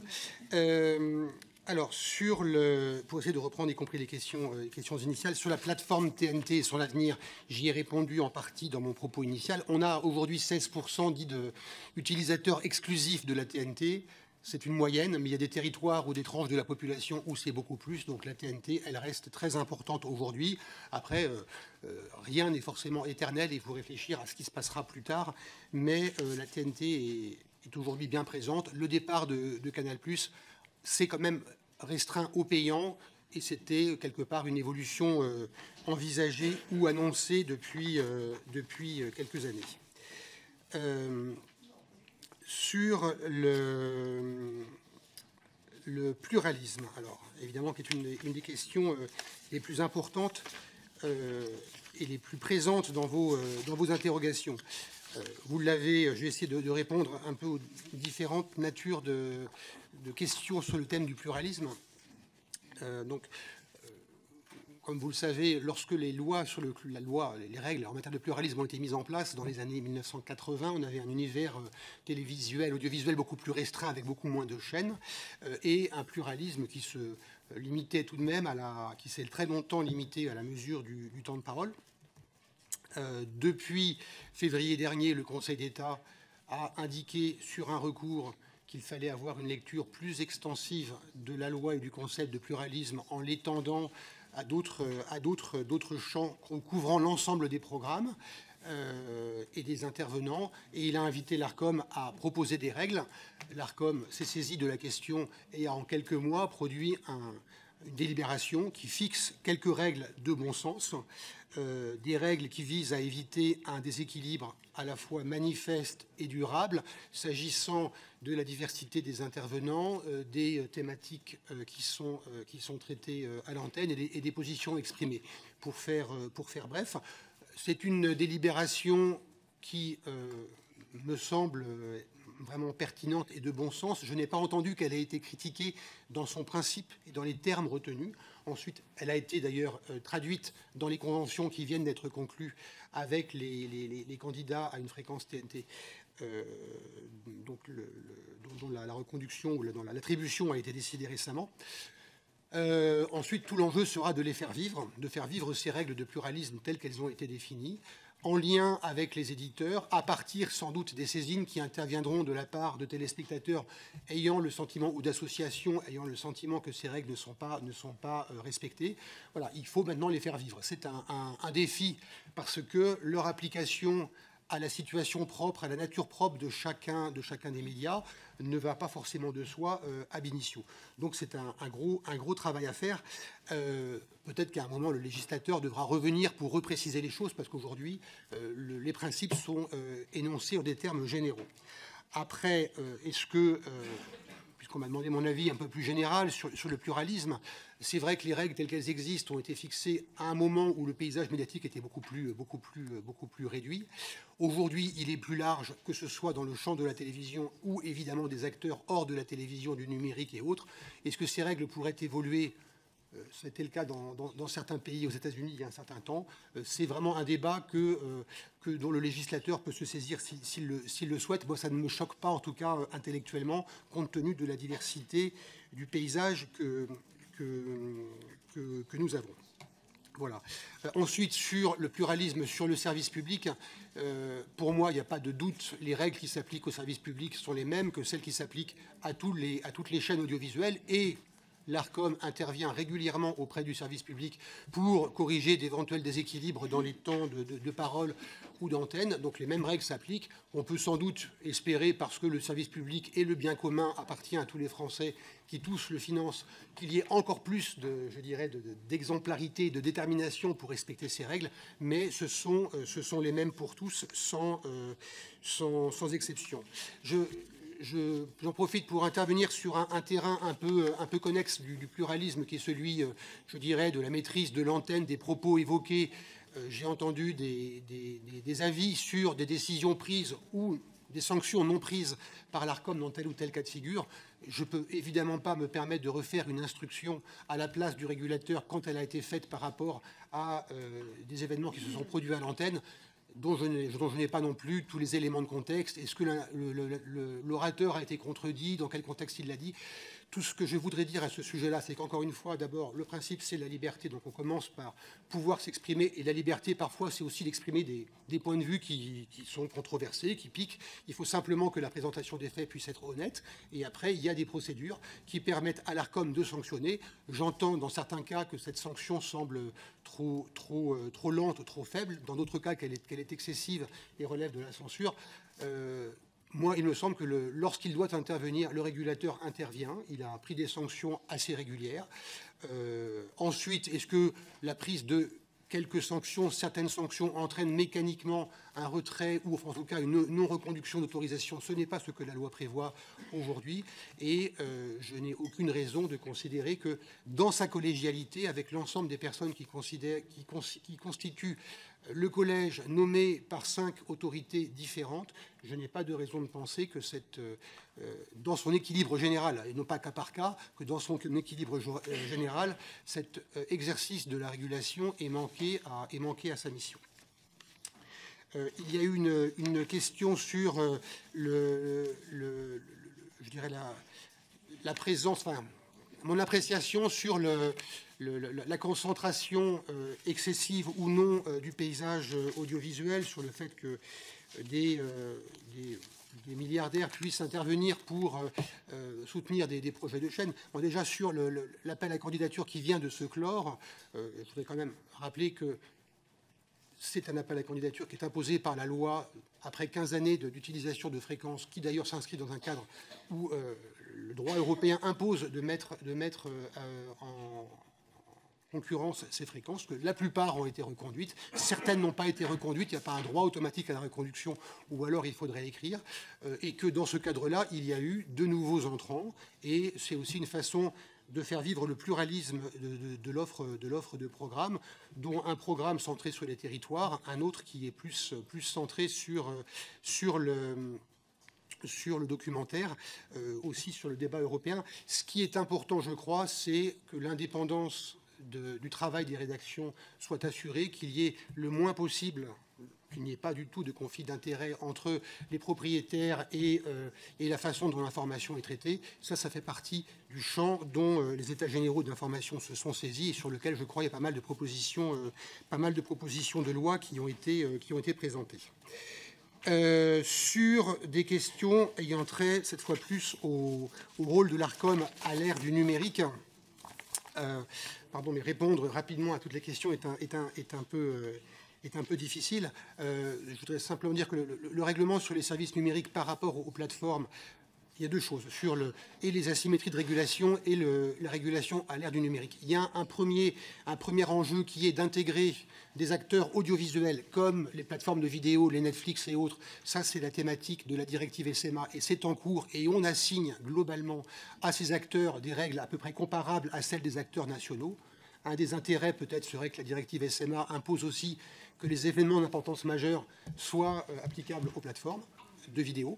Le second champ, qui est assez lointain et beaucoup plus large, c'est celui des plateformes numériques, objet du règlement sur les services numériques, où là, on met en place, en réseau, avec la Commission, une supervision des très grandes plateformes, où les règles sont quand même assez différentes, et c'est normal parce qu'on n'a pas l'usage d'une fréquence, mais on a des services qui permettent aux citoyens d'échanger, et là on est beaucoup plus dans la supervision, dans des règles de transparence, dans des obligations de retrait de contenu lorsqu'ils sont signalés, le tout assorti de sanctions financières, donc ce n'est pas une supervision qui est faible, c'est juste une supervision qui n'a pas du tout le même type d'outil, et je crois qu'elle est assez passionnante, et elle doit se mettre en place. De la même façon que doit se mettre en place la protection des mineurs sur Internet. Je reviens rapidement sur la question du référentiel d'accès aux sites pornographiques qui a été publié par l'ARCOM. Le décret qui va permettre la mise en œuvre de tout cet arsenal a été publié ce matin, si j'ai bien suivi le journal officiel. Et on a ici un véritable enjeu pour les prochains mois de demander, de mettre en demeure, éventuellement ensuite d'engager des poursuites vis-à-vis des sites qui ne se conformeraient pas à ce référentiel. Beaucoup d'entre eux mettent en avant l'absence de solutions techniques. Je crois que c'est tout à fait contestable. Je crois que la Poste, sa filiale numérique de Caposte, se fait fort de mettre en place ce type de solution de vérification d'identité pour que le respect du droit à la vie privée soit assuré. Mais là, il faut évidemment avancer. De même, sur l'intelligence artificielle, champ de réflexion absolument immense. Je voudrais simplement dire sur ce point que l'intelligence artificielle, c'est un défi et des menaces. On va y revenir rapidement. C'est aussi une opportunité. Il ne faut pas passer à côté, donc il ne faut pas se laisser, je dirais, prendre de vitesse. Il faut être dans la course, mais il faut aussi prendre en compte les risques pour la propriété intellectuelle, les risques pour le financement des industries de médias ou industries créatives qui en dépendent. Il y a une étude du CISAC qui montre très bien les risques associés. Et il faut trouver des moyens. Beaucoup de pistes ont été proposées d'associer, d'une part, de permettre aux ayants droit de refuser l'utilisation de leurs œuvres pour l'entraînement des modèles. Deuxièmement, que lorsque cette autorisation est donnée, et je pense que c'est bien que les modèles soient entraînés avec des contenus de qualité, qu'à ce moment-là, il y ait une rémunération. Et puis, bien sûr, qu'on puisse lutter contre les deepfakes et l'ensemble des usurpations très, très toxiques que le règlement RSN, justement, doit permettre de traiter. Sur la concentration, je voulais juste observer que c'est vrai que le paysage audiovisuel français, on ne peut pas dire qu'il soit hyper concentré. Il y a plusieurs groupes qui interviennent dans le cadre des règles de concentration existantes. Alors ces règles de concentration existantes, elles ont des défauts. Certaines d'entre elles, conçues il y a là aussi plusieurs décennies, sont dépassées, ce qu'on appelle la règle des 2/3 qui concerne en même temps la presse, la télé, la radio. D'autres jouent leur rôle aujourd'hui à travers le plafonnement du nombre de fréquences ou le plafond maximum de population couverte pour les groupes de radio. Leur maintien peut être questionné. Aujourd'hui, il n'empêche pas le paysage d'être assez varié et en même temps d'avoir des groupes assez puissants. C'est un débat qui, je pense, doit se poursuivre et qui est entre les mains du législateur. Ce qui me semble intéressant, c'est qu'on puisse, plutôt que supprimer des règles anti-concentration, c'est les faire évoluer pour prendre en compte le média global, prendre en compte la notion globale d'influence. C'est ce qui ressort aussi des états généraux de l'information, pour qu'on ne prenne pas en compte uniquement la télé ou la radio, mais l'ensemble des terrains sur lesquels un groupe peut intervenir, télé, radio, Internet, affichage, livre, pourquoi pas, et que lorsque une opération de concentration intervient, on puisse prendre en compte toutes ces dimensions. Au passage, je pense, si j'ai répondu sur les asymétries de régulation, même rapidement,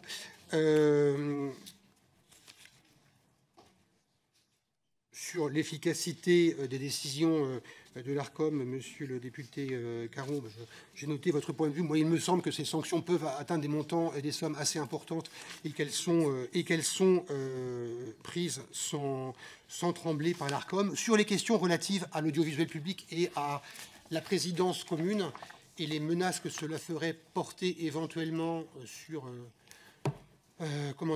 l'acceptation par le corps social, déjà, je voudrais faire observer que le même type de risque existait en 2010, lorsque France Télévisions a été constituée en entreprise unique, ça n'a pas empêché à l'époque l'existence de lignes éditoriales un peu différentes entre les chaînes, la revendication et l'exercice par les rédactions de leur indépendance. Et je ne crois pas en général que les rédactions de l'audiovisuel public se plaignent, il y a des débats parfois évidemment, mais en général se plaignent d'un interventionnisme forcené dans... Il y a des débats, mais je ne veux pas dire que ce soit une critique permanente et récurrente. En tout cas, en 2010, lorsqu'il y a eu ces rapprochements, et encore c'était une fusion et pas une holding, il n'y a pas eu de véritable, les craintes qui ont été exprimées ne se sont pas manifestées.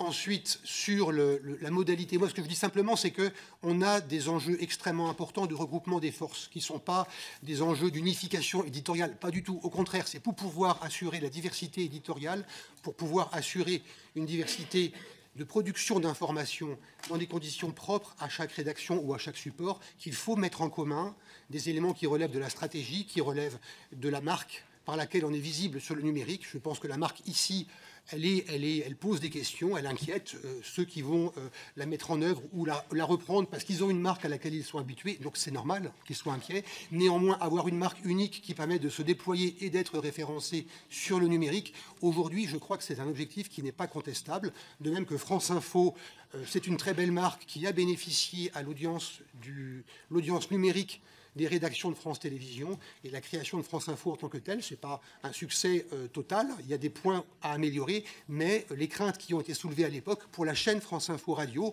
pour le web, je crois que ces craintes-là ne se sont pas révélées exactes. Donc, les craintes sont légitimes, il faut les traiter, c'est pour ça que le rythme auquel on avance dans la mise en commun et les coopérations, c'est le législateur qui doit le décider, mais je pense que le cap, il est là.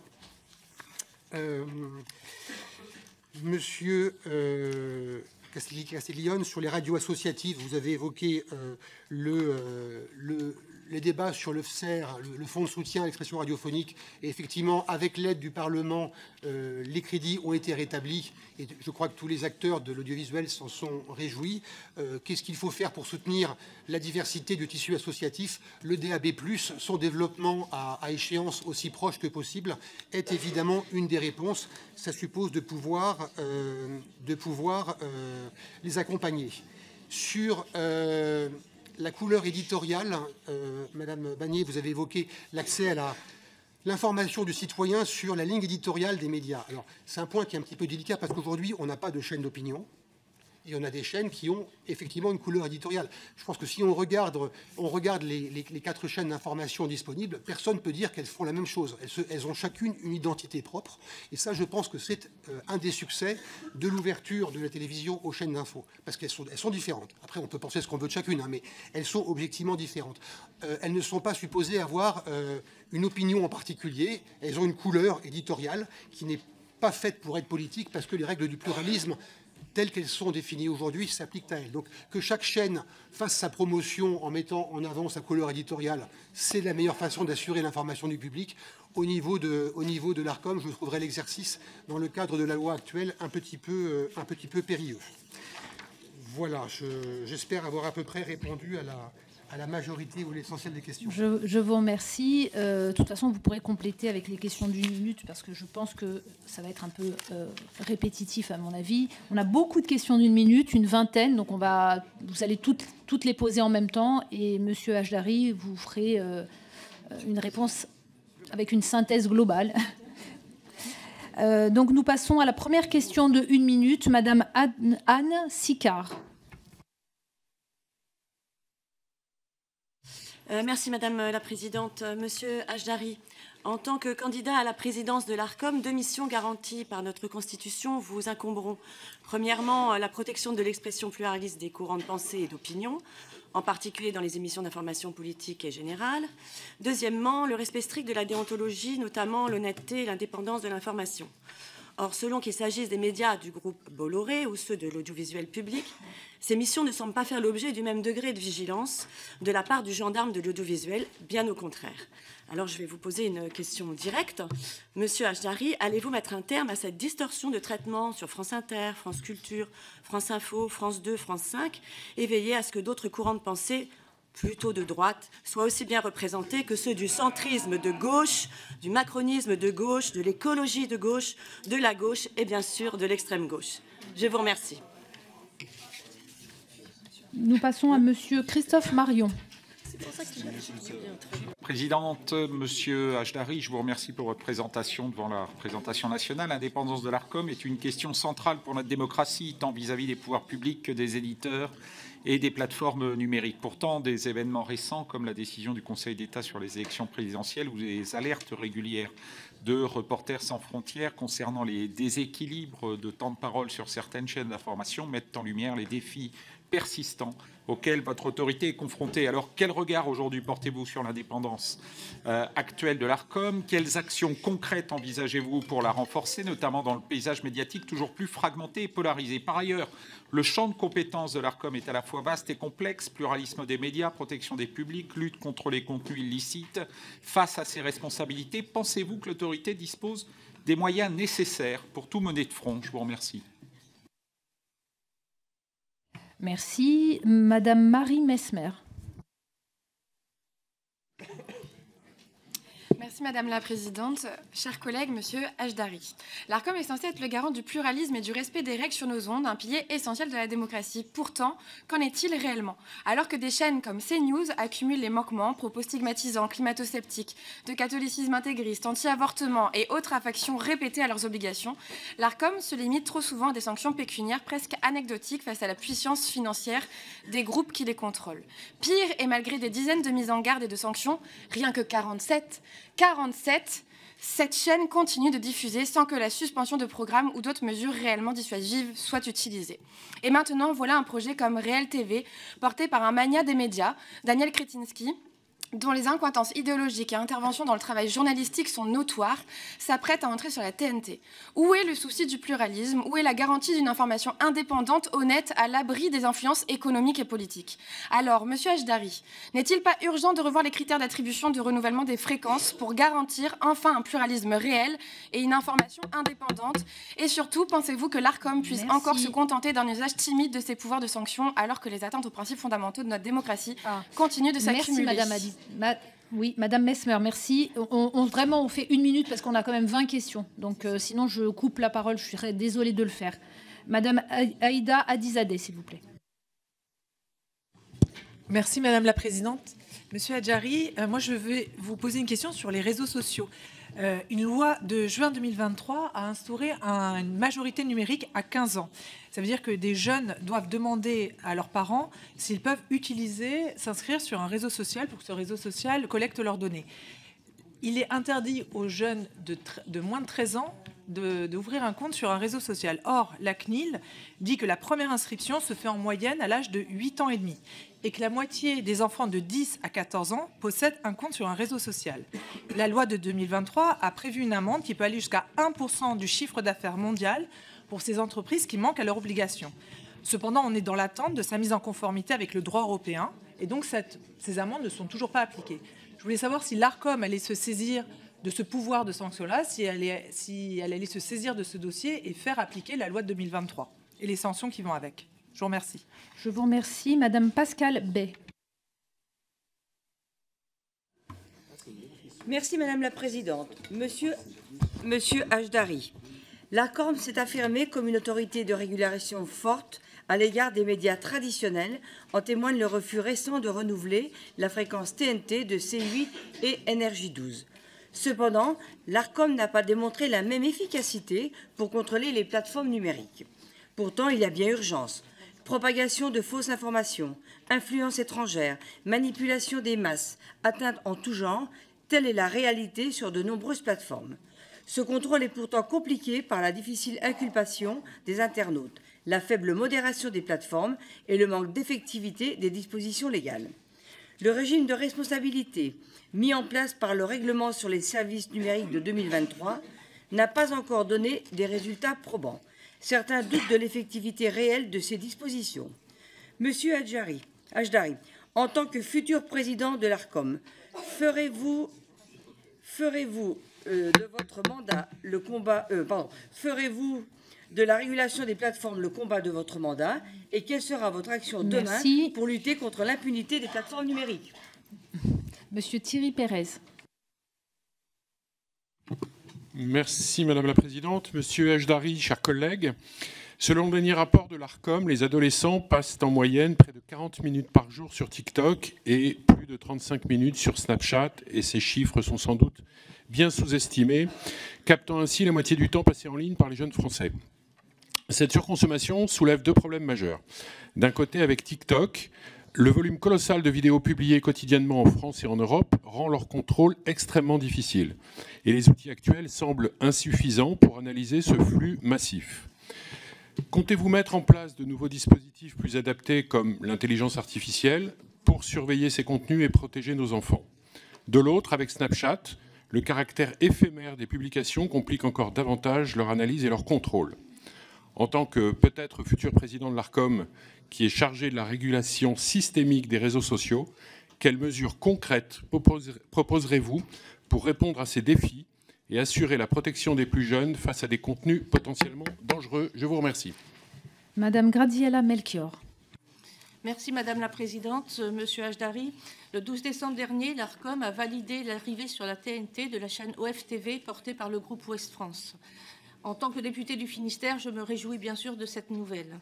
En effet, Ouest France, premier quotidien français, doit son succès, me semble-t-il, à une information de qualité au plus près des attentes des Français, allant de leur territoire jusqu'à l'international. Avec pour slogan « La vie en vrai », la chaîne OFTV se donne pour objectif de défendre la démocratie, la liberté d'information de la presse et de s'intéresser particulièrement aux sujets et problématiques touchant à la ruralité. Espérons que la ligne éditoriale de Ouest France, qui tâche de ne pas attiser les divisions de la société, soit toujours portée et que l'on montre que la vie en vrai, ce n'est pas que des malheurs, c'est aussi de belles réussites. Car aujourd'hui, on perçoit plus que jamais à quel point les Français sont abreuvés d'informations parfois fausses, mais surtout négatives, provenant de toutes sortes de médias. Aussi, pouvez-vous nous dire de quelle manière vous envisageriez de contribuer à une meilleure diffusion d'une information relativement neutre et même, rêvons un peu, d'une information positive? Merci. Madame Sarah Legrain.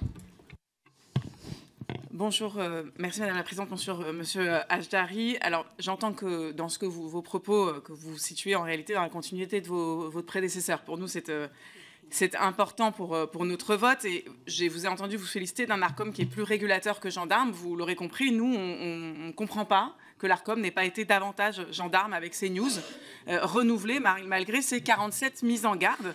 Et on se demande combien donc de propos racistes, islamophobes, d'émissions intégristes hostiles au droit à l'IVG, de délires climato-sceptiques on va encore devoir supporter avant que ces news ne vivent le même sort que C8. Et vous avez vous-même parlé de la nécessité de la diversité des thèmes. Il y a une étude de Sleeping Giants qui montre que, eh bien, il est question d'islam 365 jours par an sur ces news. Est-ce que ça va continuer comme ça? Enfin, j'ai parlé de C8 qui a été remplacé par le projet Réel TV. Est-ce que vous pensez que ce projet qui renforce encore l'emprise du milliardaire tchèque Daniel Kretinsky, qui a déjà un empire médiatique et qui a un hebdomadaire comme Franc-Tireur, dont les éditorialistes vont visiblement animer cette chaîne Réel TV, est-ce que vous considérez que ça participe des impératifs prioritaires de sauvegarde du pluralisme des courants d'expression socio-culturels qui est normalement un critère de l'ARCOM? Est-ce que ça participe de cette diversité? Et est-ce que vous pensez... Merci, Madame Legrain. J'ai juste une question sur Madame le ratio, Legrain, ça fait 17 secondes de plus. le ratio entre l'information et... Désolée, ça... Monsieur Stevie Gustave.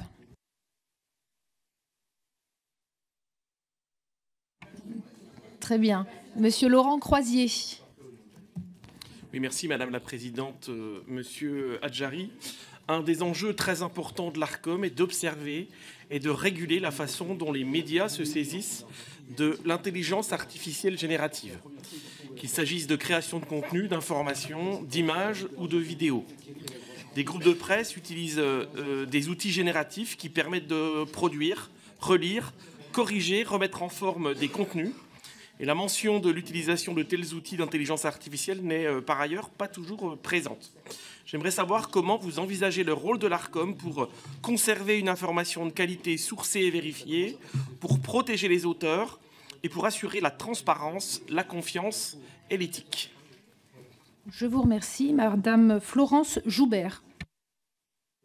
Madame la Présidente, Monsieur Hajdari, ma question porte précisément sur le mode de nomination des membres de l'ARCOM et les questionnements légitimes qu'il peut induire. En effet, le collège de l'ARCOM est constitué de 9 membres, dont 3 sont désignés respectivement par le président de l'Assemblée et par celui du Sénat, sans oublier la nomination directe de son président par le chef de l'État. La quasi-totalité des membres de cette autorité se trouvent ainsi liés au pouvoir politique. À une époque où la question de l'indépendance des médias est devenue à juste titre un enjeu majeur dans le débat public, ce mode de désignation peut apparaître contradictoire avec cet objectif. Le risque existe bel et bien que l'ARCOM puisse dévier du rôle essentiel qui lui est dévolu, à savoir garantir l'existence du pluralisme médiatique, voire devenir un simple outil au service du pouvoir en place. D'où ma question, ne pensez-vous pas que ce mode de nomination soit devenu en partie inadapté aux enjeux contemporains et qu'il pourrait être légitime de réformer la façon dont certains membres de l'ARCOM sont désignés? Je vous remercie. Monsieur Bertrand Sort. Merci Madame la Présidente. Monsieur Hadjari, le réseau des radios locales, je tiens à mon tour à l'évoquer, constitue un maillon essentiel de la diffusion d'informations de proximité, notamment dans les territoires ruraux et, comme je peux le spécifier, dans la Manche, dans mon département. Elles offrent une information de proximité adaptée aux réalités de terrain, parfois négligée par les médias nationaux. Vous le savez, vous les connaissez, vous partagez effectivement leur utilité. Toutefois, leur modèle économique reste très fragile, dépendant souvent de la publicité locale et des aides publiques. Aussi, Monsieur Hadjari, j'aimerais savoir quelles actions vous envisagez pour garantir la pérennité des radios locales face à la concurrence des plateformes numériques et aux transformations du paysage médiatique, et plus particulièrement, comment entendez-vous les soutenir afin qu'elles puissent continuer à remplir leur mission de service public. Je vous remercie. Je vous remercie. Nous passons maintenant à Aurélien Saint-Toul. Merci Madame la Présidente, merci Monsieur.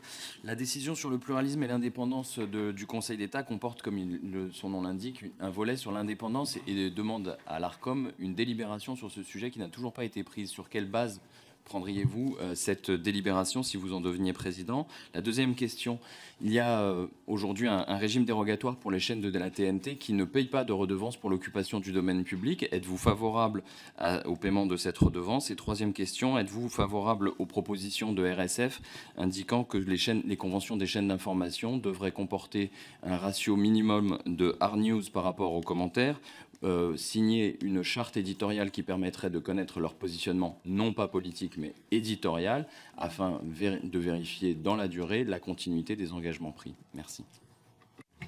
Je vous remercie. Madame Béatrice Piron.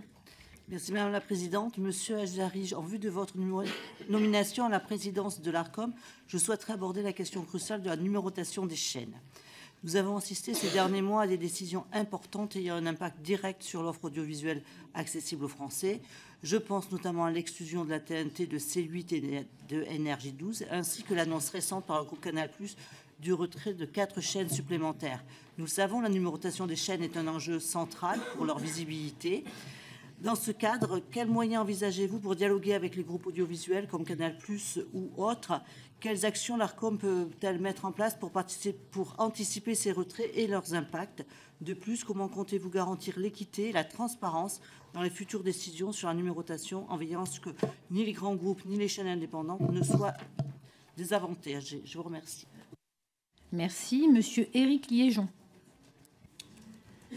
Merci Madame la Présidente. Monsieur Hajdari, vous êtes décrit comme un homme de dossier, à la voix rare mais au regard affûté, fin connaisseur des mondes culturels et audiovisuels. Dans un contexte de mutation des usages, de concurrence des plateformes numériques et de débat autour du rôle des chaînes de télévision, si vous deviez transposer une mesure concrète issue de vos précédentes fonctions pour apporter à l'ARCOM une valeur ajoutée immédiate, quelle serait-elle ? Par ailleurs, à un moment où l'ARCOM doit faire face à des polémiques, notamment sur la réattribution des canaux de diffusion, comment garantirez-vous une régulation qui respecte à la fois la pluralité et l'équité, sans risque de biais ou d'influence politique? Quelles leçons tirez-vous de vos expériences passées pour restaurer la confiance et renforcer l'autorité de l'ARCOM? Je vous remercie. Je vous remercie. Monsieur Ali Diwara.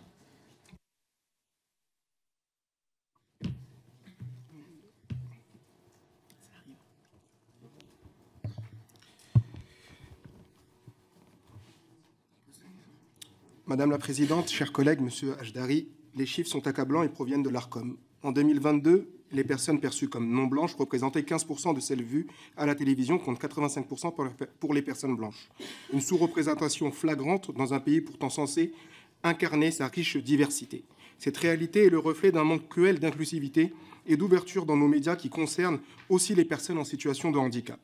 Nous avons la responsabilité de briser ce plafond de verre médiatique. Il est impératif d'encourager des politiques ambitieuses pour que nos écrans reflètent enfin toutes les facettes de notre société. Diversité des origines, égalité femmes-hommes, visibilité des handicaps. Ce combat est aussi celui de l'égalité républicaine. Car nous n'oublions pas, voir c'est exister. Nous devons agir pour que chaque citoyen se sente légitime dans cet espace commun que sont la télévision et les médias. Aussi, je vous demande, quelle sera votre feuille de route pour garantir plus de diversité dans les médias, et notamment les médias d'audiovisuel public? Merci. Merci. Monsieur Belkir Belhaddad. Merci Madame la Présidente. Monsieur Hajdari, le dopage reste un fléau pour le sport professionnel comme amateur. Il faut combattre au quotidien. Les services de télévision qui diffusent des contenus sportifs contribuent à la lutte contre le dopage et à la protection des personnes pratiquant des activités physiques et sportives. L'ARCOM supervise et veille au respect de ses obligations légales. Dans son rapport dédié, elle a souligné l'engagement notamment des acteurs de l'audiovisuel, puisqu'en 2023, sur 36 chaînes nationales concernées, 34 se sont conformées pleinement ou partiellement à leurs obligations. Cette sensibilisation du public au risque des pratiques dopantes doit perdurer et être renforcée. Un sport propre, la pratique saine d'une activité physique doit faire partie intégrante de l'héritage des Jeux olympiques et paralympiques de 2024. Ainsi, malgré les résultats satisfaisants, comment, selon vous, pouvons-nous aller plus loin dans la contribution des services de télévision à la lutte contre le dopage et à la protection des publics pratiquants du sport? Merci. Je vous remercie. Madame Isabelle Roche. Merci Madame la Présidente. Monsieur Hajdari, vous avez déjà mentionné l'enquête récente de la Fondation Jean Jaurès qui fait état de la fatigue informationnelle que ressentent les Français. Ces derniers fuient en effet de plus en plus un espace médiatique saturé d'informations répétitives et anxiogènes. Dans ce contexte, est-ce absolument nécessaire de maintenir autant de chaînes d'information en continu sur la TNT? En effet, la soutenabilité économique des projets candidats à la TNT devrait être l'un des critères essentiels dans l'accord ou le refus d'une autorisation d'usage des fréquences. Et puis, vous avez été déjà interrogé longuement sur les sanctions, et vous y avez répondu, mais je souhaiterais revenir sur le regard que vous pouvez porter sur l'efficacité du millefeuille de sanctions prévues par les conventions. Donc, appelleriez-vous à une suppression de la caducité quinquennale des mises en demeure inscrites dans la loi de 1986 afin que l'autorité puisse prendre en compte les manquements passés de la chaîne et vérifier les mesures mises en œuvre par le candidat pour corriger les manquements relevés? Je vous remercie. Madame Véronique Rioton. Merci Madame la Présidente. Monsieur Hajdari, je viens questionner la fonction de supervision des plateformes en ligne et des réseaux sociaux. Nous échouons actuellement collectivement sur l'accès aux images par nos jeunes et pour la lutte contre les violences sexistes et sexuelles. Le législateur a pris sa part en 2023 ou l'année dernière sur la régulation de l'espace numérique. Or, nous constatons que les jeunes ont aujourd'hui accès, la plupart du temps à 11 ans, sur des images pornographiques. Et nous avions régulé l'année dernière la volonté d'une expérimentation pour retirer les contenus pornographiques à titre de barbarie et de torture. C'est un décret qui n'est pas sorti. Quelle place va prendre l'ARCOM sur cette lutte pour qu'elle soit réellement efficace? Je vous remercie. Je vous remercie et nous terminons avec Fabien Di Filippo. Merci Madame la Présidente et merci à Monsieur Hajdari qui est pressenti pour prendre la tête de l'autorité de régulation des communications et du numérique. Et j'insisterai moi aussi sur cet aspect numérique. Dans votre première intervention, vous avez pointé la responsabilité des parents en matière de l'accès des enfants et de très jeunes enfants à la pornographie, notamment via les smartphones ou les tablettes, que ce soit sur les plateformes de streaming ou sur les réseaux. Mais il va de soi qu'aujourd'hui, l'accès à la pornographie est devenu tellement facile en moins de 20 secondes qu'il nous faut avoir une action de régulation beaucoup plus forte. En 5 ans, le nombre de jeunes enfants ayant accès à ces sites a été multiplié par 1,5. Ils sont 2,3 millions chaque mois. Les enseignants, les éducateurs nous remontent des informations très préoccupantes. C'est la sexualisation des comportements dès l'âge de 6, 7 ou 8 ans dans des proportions importantes. Donc, 2 questions très directes. Combien de sanctions et de blocages de ces plateformes ont été opérés par l'ARCOM ces derniers mois? Et surtout, vous-même, êtes-vous prêt à agir très fortement contre les réseaux sociaux et contre les plateformes avec les outils de ce nouveau décret, mais très rapidement pour les sanctionner, y compris financièrement. Merci, Monsieur Hajdari. C'est à vous donc pour les réponses à toutes ces questions.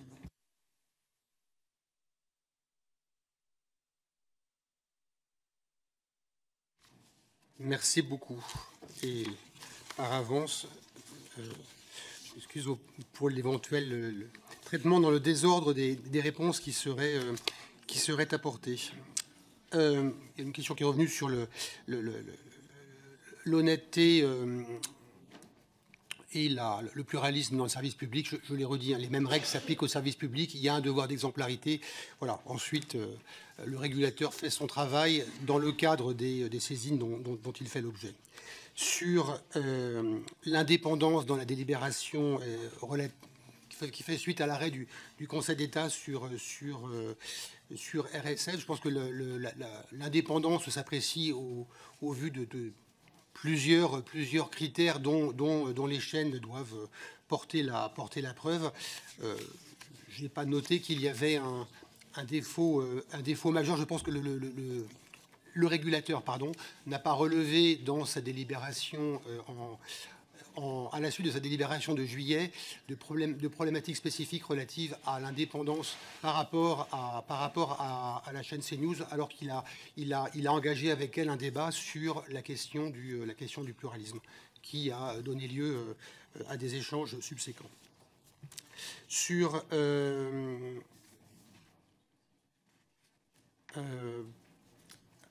les questions relatives à l'accès des mineurs aux différents services en ligne, pardon si je peux pour le coup ne pas avoir une connaissance complète du dossier. Je sais que pour le coup l'ARCOM a des compétences en matière de vérification de l'accès aux sites offrant accès à des contenus pornographiques, avec le référentiel qui a été publié et les lois de 2020 et de 2024 sur la sécurisation et la régulation de l'espace numérique.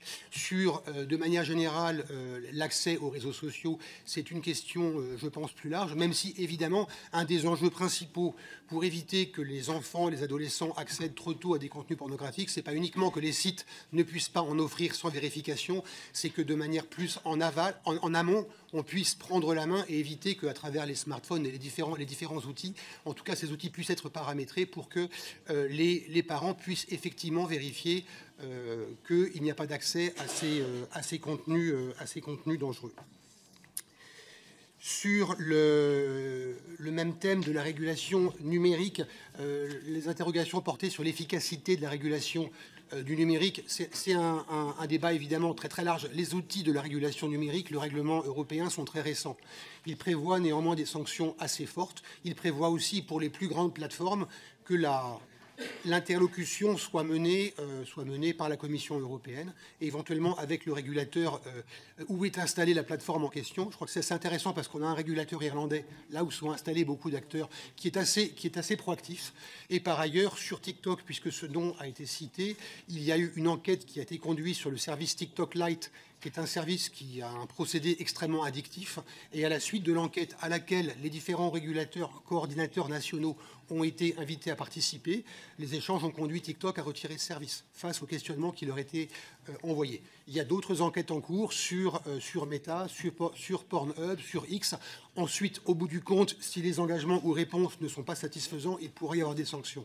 Donc je comprends l'impatience et donc la perplexité qui l'accompagne, mais il y a quelque chose qui est en train de se construire et qui doit se passer vraiment en réseau au niveau européen. Et effectivement, c'est, je crois, une des priorités, pas seulement pour l'ARCOM, mais pour les régulateurs européens, parce que ce sont des problématiques qui se posent dans tous les pays européens, que ce soit la protection des publics, que ce soit la lutte contre les déstabilisations, les ingérences extérieures, etc. Donc ça, c'est vraiment un enjeu central.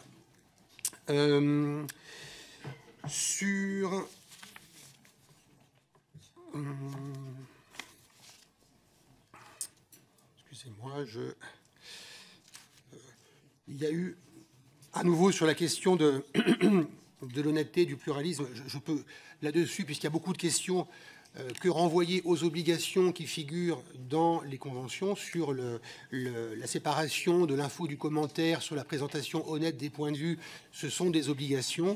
Ensuite, à charge pour les chaînes de les respecter et éventuellement, selon les procédures applicables, à charge pour le régulateur de prendre des sanctions comme cela lui arrive.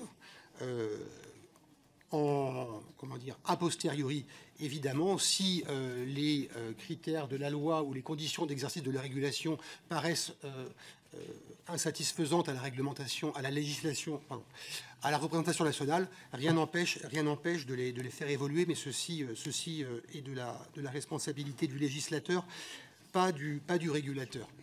Sur les modes de nomination des membres du collège, ils sont définis par la loi, par la Constitution. Ils apportent en tant que tels les garanties par rapport à des autorités qui elles-mêmes ont une légitimité démocratique, il me semble. Voilà, d'autres règles pourraient exister, mais ce n'est pas, aux régulateurs de les proposer. Sur les radios locales, Monsieur Sor, je vais reprendre la réponse que j'ai faite sur les radios associatives, le rôle du fonds de soutien et demain du DAB+, c'est en tout cas un champ d'intervention auquel l'ARCOM est très attaché et il continuera à y être si, selon vos votes, j'en assure la présidence prochainement. Sur la numérotation et les questions assez aiguës qui se posent en ce moment, j'ai noté que le président de l'ARCOM, dans sa présentation à la presse des résultats de l'appel à candidature récemment, avait dit qu'il apporterait une réponse à la suite d'une consultation rapide d'ici au mois de janvier. Donc je vais laisser la régulation actuelle s'en occuper. Tout ce que je peux dire sur la régulation, mais là c'est quelque chose qui est assez, je crois, assez couramment évoqué, c'est que lorsque le législateur a confié au régulateur la possibilité de prendre en compte, de faire des rapprochements thématiques de chaînes au sein du bloc TNT, dans ces débats législatifs, il évoquait les chaînes d'information, donc c'est quelque chose qui fait partie des éléments à prendre en compte, même si ce n'est pas le seul, et ça ne peut pas être le seul. Monsieur Douara, sur la prise en compte de la diversité de la population, de la société à l'antenne, je crois que c'est une priorité. Elle est prise en compte de plus en plus ardemment par le régulateur depuis 20 ans, je l'évoquais. On partait certainement de loin et on progresse, et je crois que c'est une bonne chose, avec un mélange de chartes, de codes de bonne conduite, de co-régulation sous l'égide de l'ARCOM, et parfois des obligations. Pour ma part, je trouve qu'on va dans la bonne direction et on va continuer dans cette direction-là. Sur la lutte contre le dopage, il y a effectivement des engagements demandés aux chaînes depuis 2017, aux chaînes qui diffusent des programmes sportifs, de contribuer à la lutte contre le dopage et également de diffuser des messages qui préservent la santé des sportifs ou qui les invitent à préserver leur santé.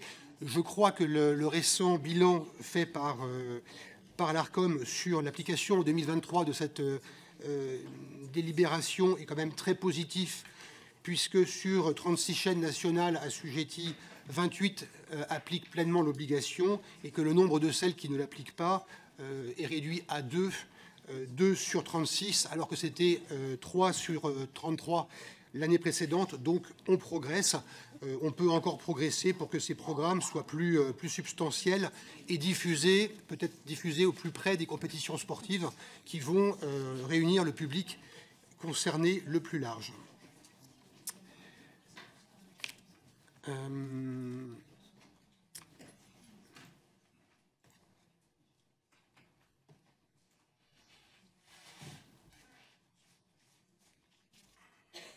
Une question, je crois, de Madame Roche portée sur l'étude de la Fondation Jean Jaurès la perte de repères pour l'information et le nombre de chaînes d'information de la TNT. Je n'ai pas le sentiment aujourd'hui, comme je le disais, qu'il y ait trop de chaînes d'information au sens où on ne sache pas distinguer l'identité de chacune ou au sens où leur audience baisserait, puisque depuis quelques années, depuis qu'elles sont 4, finalement leur audience a augmenté. Voilà. Ensuite, la question peut être posée régulièrement. Voilà, je pense avoir fait un panorama assez large des questions qui ont été posées. Je vous remercie. Alors, Monsieur Hajdari, je vous remercie pour toutes vos réponses. Pour les collègues, nous allons donc maintenant procéder au vote. Je vais vous demander de bien rester à vos places pendant que je raccompagne Monsieur Hajdari. Et ensuite, nous allons procéder au vote. Je vous remercie.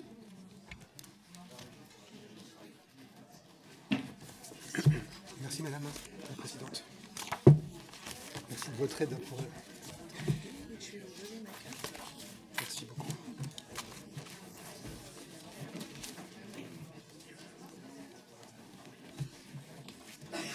Merci beaucoup.